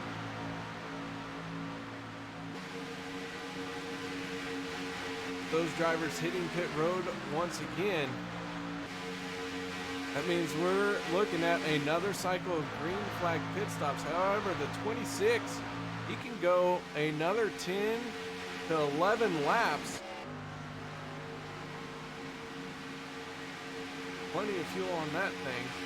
They'll be able to make a shorter pit stop as well. Get a splash of fuel, get back out there. And you know what? I think Rick Sebrands and Mark Mann may be playing the full fuel mileage game. They came in 1 lap later. And if my math is right, if they can come in 1 lap later again, they may be able to actually stretch this thing with the lead that they might have. Because, I mean, we've seen how long it took for Chase Berry and his group of 3 to catch back up, and they never quite caught up to where they were. So, I don't know. Risky call, maybe. Yeah, I'm no strategist, I'm no strategy expert, but I would like to spend as little time on pit road as possible. Maybe just take a splash of fuel, not even tires, not even a one full can, maybe about 5 gallons, whatever it takes to get me to the end of the race. But you also have to prepare for a green-white checker. Yeah, because that will change everything, that's for sure. As it looks like the front's starting to thin out a little bit here. Wonder if they're starting to think about those green flag pit stops that they're gonna have to make since their fuel window's already opened up. Or if they're gonna, you know, like you said, just drive it out and spend as little time as possible. Another group of drivers hitting pit road, that is being led by the 12 of Tristan Walker, 8 DeFayette in the 9, and the 62 of Les Levy. They are now getting up to speed as they have been serviced by their pit crews. The 89 of Kenneth McCullough is out front. He has led his first lap of the race here tonight.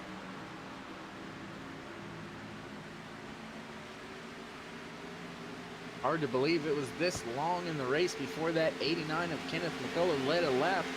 Known for being up there up front, mixing things up, finally able to get up front.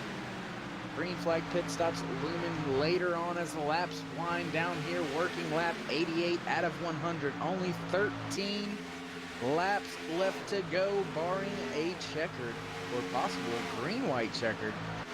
Did I say barring a checkered, KR? Yeah, you did.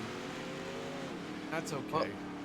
Well, the good thing is everybody knows I meant yellow or green-white checkered. So, good to see him up front where I guess I'll go out on a limb where he belongs. Robert Dumendak in the 10, going a lap down, make that another lap down. He will be 4 laps down this time. Do want to point out we have 20 cars out on the track. We started 20 feet here tonight. 21st spot going to Anthony English in the 40. Damage was too much for him to continue. He is packed up and headed home for the night. Nate Stewart in the 13 machine will be scored 22nd. 23rd going to the 38 of Cody Levitt. Yeah, KR, and that's tonight's race is going to hurt Anthony English in the points just a little bit. Going to lose some more ground to your season standings leader, Rod Flagg. Travis Elliott going to make up some ground on him as well. So not a good points day for Anthony English in that 40 crew. The 89 out front for another lap led. That is now 4 laps that he has been out front. Guys here in this pack are their pit window is open, but they are about 4 to 5 laps away from running these tanks dry. And I'm with you. I think the 4 and the 04 are kind of conserving fuel. They may not be running as hard as they can. Trying to just leave a little bit in this tank, as here comes Kenneth McCullough and that group.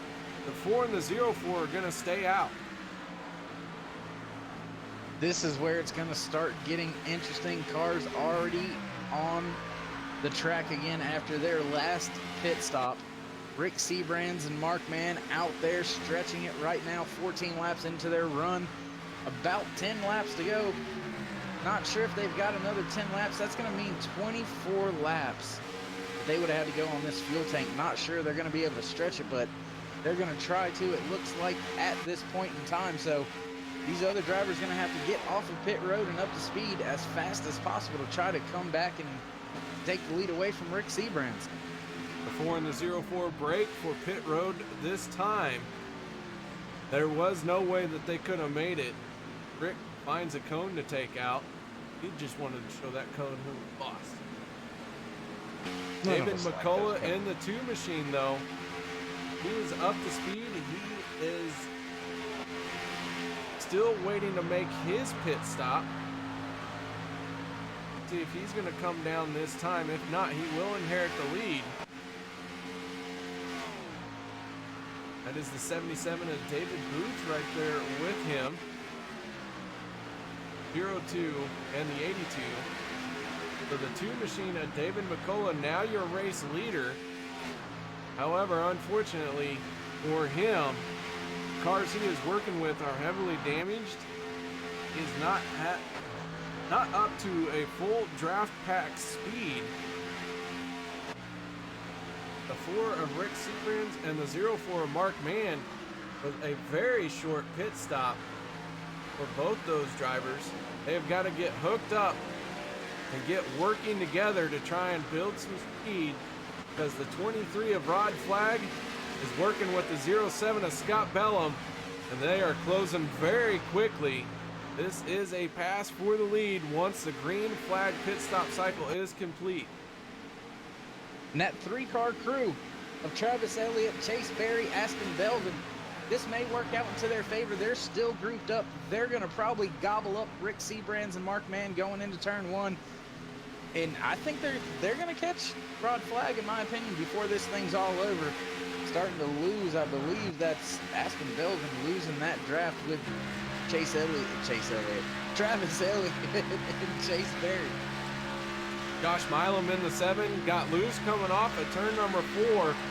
Went all the way down to the inside wall. Looks like he was able to gather it in before he made contact with the wall, but he has lost a lot of ground. Josh Milam is now being scored in 10th place. But the 51, the 11, and the 84 making an early pit stop here for as soon as their fuel window opened to make it to the end of this thing. That strategy has worked well for them and got them here to be battling for the lead. Now, will they have enough fuel if we get 2 attempts at a green-white checkered? And that time by Rick Seabrands with a big wiggle off the bottom of turn 2, almost up into the side of the 51 of Travis Elliott. That backed up the 04 of Mark Mann just a little bit, not really affecting the lead that Rod Flagg has here. Chase Berry way up the track that time in turns 3 and 4. 4 cars out there on the outside lane trying to make up some ground on the 4 cars on the inside. 6 laps to go. Aspen Belvin in the 84. He has the 1 of Mark Vega behind him. Thought for a minute we were going to see a 3 wide through the tri-oval, but Aspen wisely tucked back in. We stay side by side down the backstretch here. Rod Flagg leading the charge on the inside lane. Travis Elliott leading the outside lane. That was a massive push by that outside lane. The 84 of Aspen Belvin giving Chase Berry a shove. He in turn shoves Travis Elliott up there to try to battle for the lead coming back through the tri-oval. Takes the lead that time by, now ducks down to the bottom in front of Rod Flagg. That's going to leave Chase Berry and Aspen Belvin on the outside with help from Mark Vega as they go through turns turns 1 and 2. Chase Berry in the 11, now leading the outer lane. Is he going to be able to clear the 51 of Travis Elliott? And when he does, will he drop down to the inside lane? The drivers do that time and time again, and it really shuffles that inside lane up as everyone tries to squeeze on by the 77 of David Booth. As it looks like Rick Seabrands went hard into the inside wall.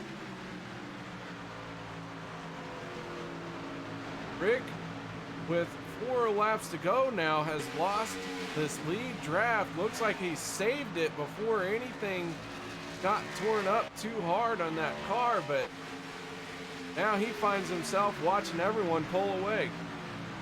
And things are starting to heat up with 4 laps to go down the back stretch. Chase Berry with a move to the bottom. Travis Elliott tried to block, not able to do it. Now they're side by side entering turn 3. Aspen Belvin pushing that 11 of Chase Berry, followed by Rod Flagg. Travis Elliott not giving up the fight on that outside just yet. Got Belvin falling a little bit behind, trying to pick up the 04 of Mark Mann, as we're now on 3 laps to go here at Daytona International Speedway. Lap counter getting very small here as we are looking at this thing. Trying to start planning how you're going to move. With 3 laps to go, you've got to have your plan made. And it looks like the 51 of Travis Elliott in that upper lane, the 11 of Chase Berry down low. Those 3 drivers, the 11, the 51, and the 84, all teammates, all from the JSI stable. Oh, contact there by the 11 and 51. Everyone able to sort it out, keep on rolling. But teammates there not giving any quarter, and now we're at 2 laps to go. Should the white flag come out, there will be no green-white checkers. Next flag would end it, as the 10 of Duvendak's going to drop down to the bottom. 82 of Daniel Harrington staying to the high side, along with the 02. And that has really shook up this inside lane. The 1 and the 26 are going to make contact. Hunter Reynolds going for a spin. Mark Vega spinning as well. And that will bring out a first attempt at a green-white checker. We go to our replay here. We see that the 51 and the 1 trying to find some room to squeeze by the 82 and the 02. And Mark Vega gets loose. Tags the 26.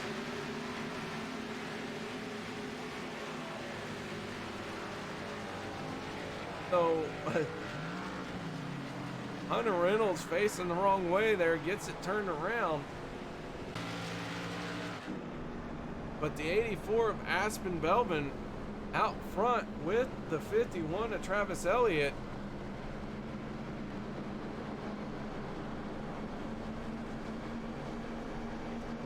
So, yeah. First attempt at a green-white checkered, I believe. And you know who's got to be loving that is got to be the 4 of Rick Seabrans. He had a big moment there, went down through the through the runoff there, didn't have contact with the wall though. KR almost did. Able to steer away from it there, close to the end, come back on track. So he's going to get caught back up and have a shot to take that trifecta that we spoke about earlier. Rick Seabrans and Josh Milam, both drivers, had very similar situations. Got loose coming off a 4, shot down towards the inside wall, able to gather it in before they made contact or before they hit it too hard. Maybe a little bit of a scrape for both drivers. Now this yellow is going to serve them well. It will allow them to be caught back up, but green-white checkered, that is not a lot of time to make something happen. No, definitely not a lot of time, but all it takes is one miscue, one mishap, and as we just seen, things can change in a heartbeat. Chase Berry in the 11, the 84 of Aspen Belvin. Their tanks running a little dry. Question becomes, were they able to save enough fuel? Did they have enough fuel in it? Make it for this white checkered attempt? I think they have enough for one green, white, checkered, but should we have a second one, guys, gonna be hurting on fuel for sure. Yeah, it's going to be awful close. If they may stumble a little bit here on the restart, actually, because I believe they've only got about 3 or 4 laps of fuel left in those cars at this point in time. So they're definitely cutting it awful close to being able to make it to the end. But Rod Flagg sitting there with a lot more leeway. As it no, not coming down pit road, trying to fake a couple people out, nobody buying into it. He stays out on track. But yeah, here we go.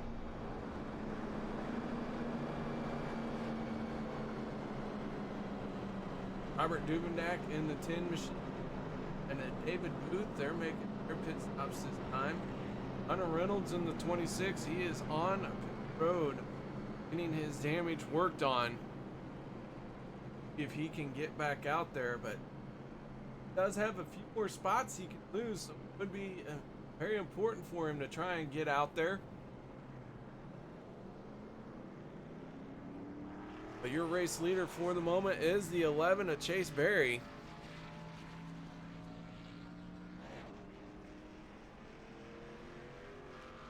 Man, do you think we can get a 1 or 2 more lead changes in here? Do you think we can squeeze it in? I mean, 42 lead changes so far tonight. So I mean, that's about 1 every 2, maybe 3 laps.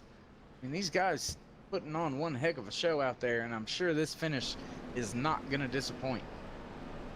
Everyone trying to run as small a lap as possible, trying to conserve as much fuel as possible.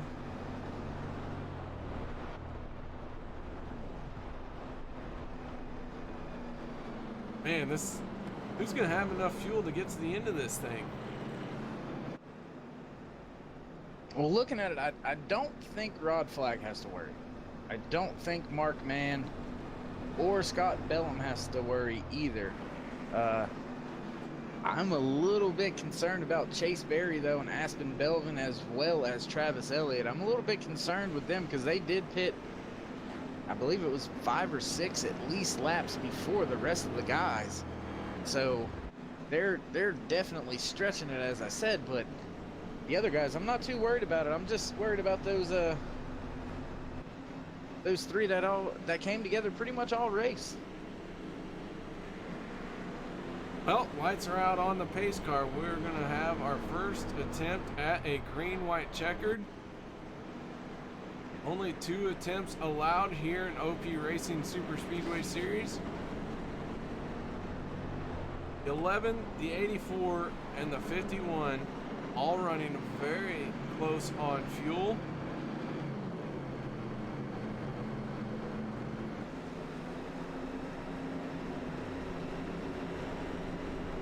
Of Rod Flagg, depending on how much fuel they got into it, he could be fairly close.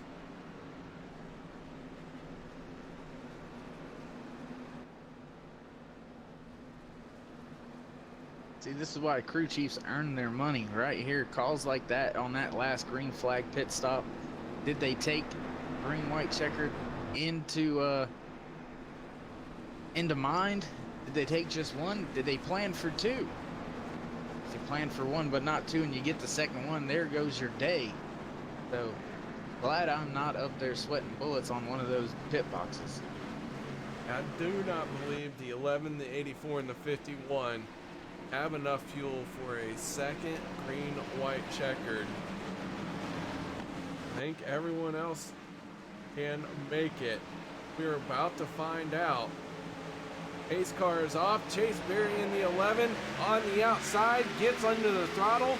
The 84 and the 23 down underneath him. The 51 of Travis Elliott didn't take off as fast as he would have liked to. Rod Flagg gonna move to the outside lane to work with the 11 of Chase Berry as they go side by side into the turns 1 and 2. And I was a little concerned on that restart. Looks like the 11 of Chase Berry had such a good start. I thought the inside line was just going to motor on by, but when Rod Flagg chose to go outside, give him a push, That slowed down the inside lane just enough to allow Chase Berry the momentum to come back on the outside.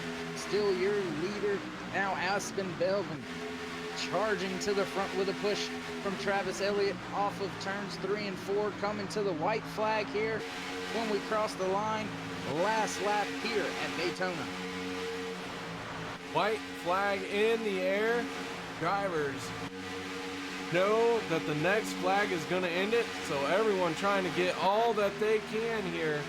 And it is the 84 for the moment. The 11 of Chase Berry trying to build some momentum. Gonna run down this back straightaway. Rod Flagg pushing the 11 as hard as he can. It is time to go all the way. No one leaving any gap. Everyone shoving. And the 51 washing up a little bit, able to gather it in before he makes contact. And the 11's gonna get hit. Big stack up behind them, but the 84 of Aspen Belvin gonna come down and get the checkered flag as the field crashes behind them. And the 04 of Mark Mann finds a way into second. Rick Seabrands ends up third. Horseshoe. You got to watch that replay right there from Rick Seabrand's cockpit there. He did an amazing job. Lucky to get through there. Got sideways, got it back underway, and across the line for the third place.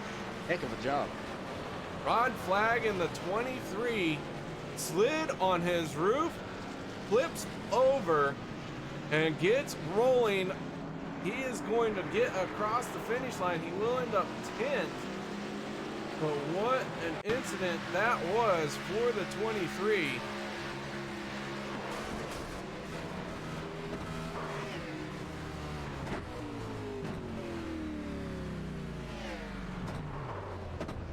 It rolls back over on all four, has the presence of mind to grab a gear and get rolling to get across the start finish line. What a big stack up that was coming to the checkered. Another big moment for all these guys coming to the finish. Great finish, just a little bit miscalculated. Some people got through it, some didn't, but once again, never disappointing here at OP Racing Superspeedway Series. These guys put on one heck of a show all night long, KR. All right, guys, we're going to set up our post-race show. No one go anywhere. We'll be right back.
Welcome back, ladies and gentlemen. The 84 of Aspen Belvin.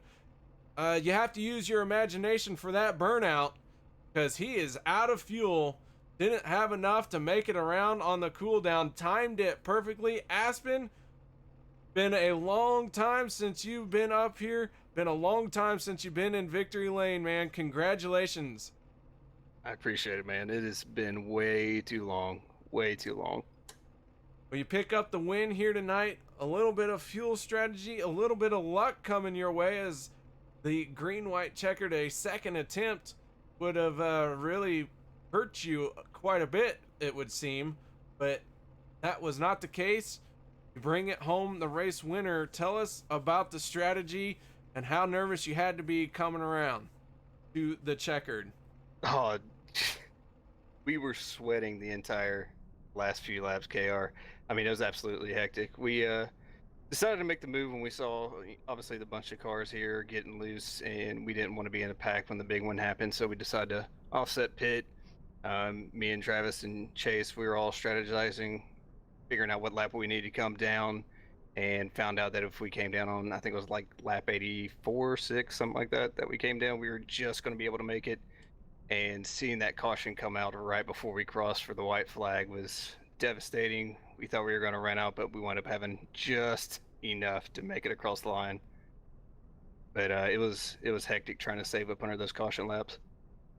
Well, the 84 comes home as the race winner here tonight. Any shout outs or thank yous you'd like to give? Oh my God, do I ever. Obviously, Travis, Chase, Tristan. I mean, we're all working as a team tonight. There's some unfortunate accidents that got us all separated, but we came together, and probably the best performance that we've had as a team really out here. I mean, we are all just sitting there hustling the cars tonight and overheating, moving the cars, getting around one another, and just pushing us to the front, and it paid off. Well, that 84 picks up its first win of the season, man. Once again, congratulations. Nice job here tonight. I appreciate it, man. I appreciate it. Hopefully I can talk to y'all more coming in the end of the season. That is Aspen Velvin, driver of the 84 machine, picking up his first win of the season. Been a long time for him. Got that monkey off his back here tonight. Now it's time to talk to our second place finisher, and that is Mark Mann. And Dave, I believe you caught up with him. That's right, KR, catching up with the masked man himself. Mark Mann, good finish to this evening. Second place, not quite where you'd want, you know, that win, but got to be happy with a good points day. Yeah, I'm happy with the second place finish. Congratulations to Aspen and his team. They did a really great job tonight. And I want to apologize to everybody again for getting loose there. I think I was coming out of 3 and 4 and got loose early and wrecked the field. Felt real bad about that. It took me a long time. It took me many laps to get over that before I decided to start attacking again. And yeah, it was slick, and I really love 07. So, you know, no excuses. But you know, I mean, I'm happy with second, but I'm not happy that I took some cars out tonight. Knowing that fuel mileage started to come into play there at the end of the race, did you have anything worked out with your teammates or anything to ensure that you had enough fuel to make it to the end, even if we had a second green-white checkered? Well, definitely would have had to take fuel if we had a second green-white checkered. I actually ended coming to pit road here on 1 gallon of fuel, so I don't think I would have made it. I don't think Rick would have either. So we were definitely talking about our fuel strategy and what we were going to do. You know, it was just a really good job up front, and I know the 51 ran out of gas in front of me, so that's why he got turned, because there was absolutely zero place to go. And you know, happy for them. You know, happy with the second, happy for my teammate getting third, Rick, but not happy about being that guy early on. But so I'll take it and move on to next week. All right, man. Well, once again, heck of a finish. Great points day for you. Before we let you go, you want to give any shout outs or thank yous? Yeah, absolutely. I'd like to thank all my teammates from Alliance Motorsports, Rick, Jim, Robert, Anthony, and you guys at Turn 3 Racing Network. You guys do a really awesome job. Can't wait to hear it back again tonight. And for all my friends and family, thank you for watching. I know I got a few of them watching tonight. Please hit that like and subscribe button. It does a lot for our league. And thank you to OP and the admins who give us a place to race every week. All right, well, that was your second place finisher, the 04 Batman DC Comics Chevy Z01 Camaro driver of Mark Mann. KR, I believe you've caught up with our third place finisher, Rick Seabrans. I have. The 4 machine finds a way to win the first 2 stages. Got loose coming off of turn number 4, Rick. You lost the lead group, but then you had redemption with a green-white checkered. Found a way to bring it home third. Tell us about that last part of the race here tonight. Yeah, just super disappointed in myself there for making that rookie mistake. I just kind of going over the bumps there in 3 and 4, and I just kind of overcorrected on the wheel a little bit. The tires, I didn't have right sides for about the last 25, 30 laps there, maybe coming up into that before I really was struggling for grip and just overcorrected there. And luckily, just bring it home and save that car because it was pointed back up, coming back up on the track. And just glad to be able to collect it. Went through the grass a little bit, but I don't know, for some reason, this place I can't seem to find victory lane here at 07. My record ain't all that prestigious here at all. So, but we got a couple stages tonight, and Alliance Motorsports Camaro ZL1 was fast up front. We'll get this thing tuned up and go back and get them at Talladega next week. Well, the Ford machine finishes third. A good points night for you as you did win the first two stages here. And man, nice job out there tonight. Any shout outs or thank yous you'd like to give? Yeah, just got to thank everybody at Alliance Motorsports, everybody that puts all the effort into this deal. OP, you guys for broadcasting it, all the fans at home that watch, man. They got a good show tonight. That was a lot of fun out there. Yeah. Can't wait for next week. All right, Rick. Well, we'll look forward to seeing you next week. Congratulations on third place here tonight. Thanks, guys. All right, Dave. Well, man, I'll tell you, that was definitely a race of well, I don't know what you'd say. Great race here tonight. A lot of action, a lot of passing, 43 lead changes, a green-white checkered attempt, and man, another OP Racing Superspeedway Series in the books. Add to the list, KR, another first-time winner. Aspen Belvin getting his first win here tonight. So, I mean, a little bit of everything, highs and lows for a lot of drivers out there. Points are going to get shooken up a little bit with some of the finishes, but heck of a race all in all. That it was, and now it's nothing left but to go through our results here tonight. Aspen Belvin picks up his first win of the season. Mark Mann brings it home in second place. Rick Seabrands in the 4, finishing in third. Kenneth McCullough in the 89 fourth. Fifth going to David McCullough. Sixth, Josh Milam. Christian Walker ending up seventh. Eighth going to Scott Bellum. Ninth will be Les Levy. Rod Flagg in the 23, who was sliding on his roof to the checkered flag, was able to flip it over and roll across the line. Brings it home in 10th. Mark Vega in the 1 machine will be 11th. Chase Berry, Travis Elliott, first cars 1 lap down. They will be in 12th and 13th. Hunter Reynolds will be 14th. In 15th spot will be Nate DeFayette. 16th going to Daniel Harrington. David Overstreet in the 02 will be 17th. 18th going to Robert Duvendak. David Booth will be 19th. Derek Conley in 20th spot. 21st going to Anthony English. Nate Stewart in the 13 machine will be 22nd. And 23rd going to Cody Levitt. We once again want to thank Will Weber for being our race admin. So for myself and Dave, guys, thank you very much for joining us. And we hope you all have a good night, and we'll see you next week at Talladega. Warning, the following stunts are performed by idiots or under the supervision of stupider idiots. If you attempt to reenact any of these idiotic stunts you will see, you will be left with idiotic scars. Enjoy.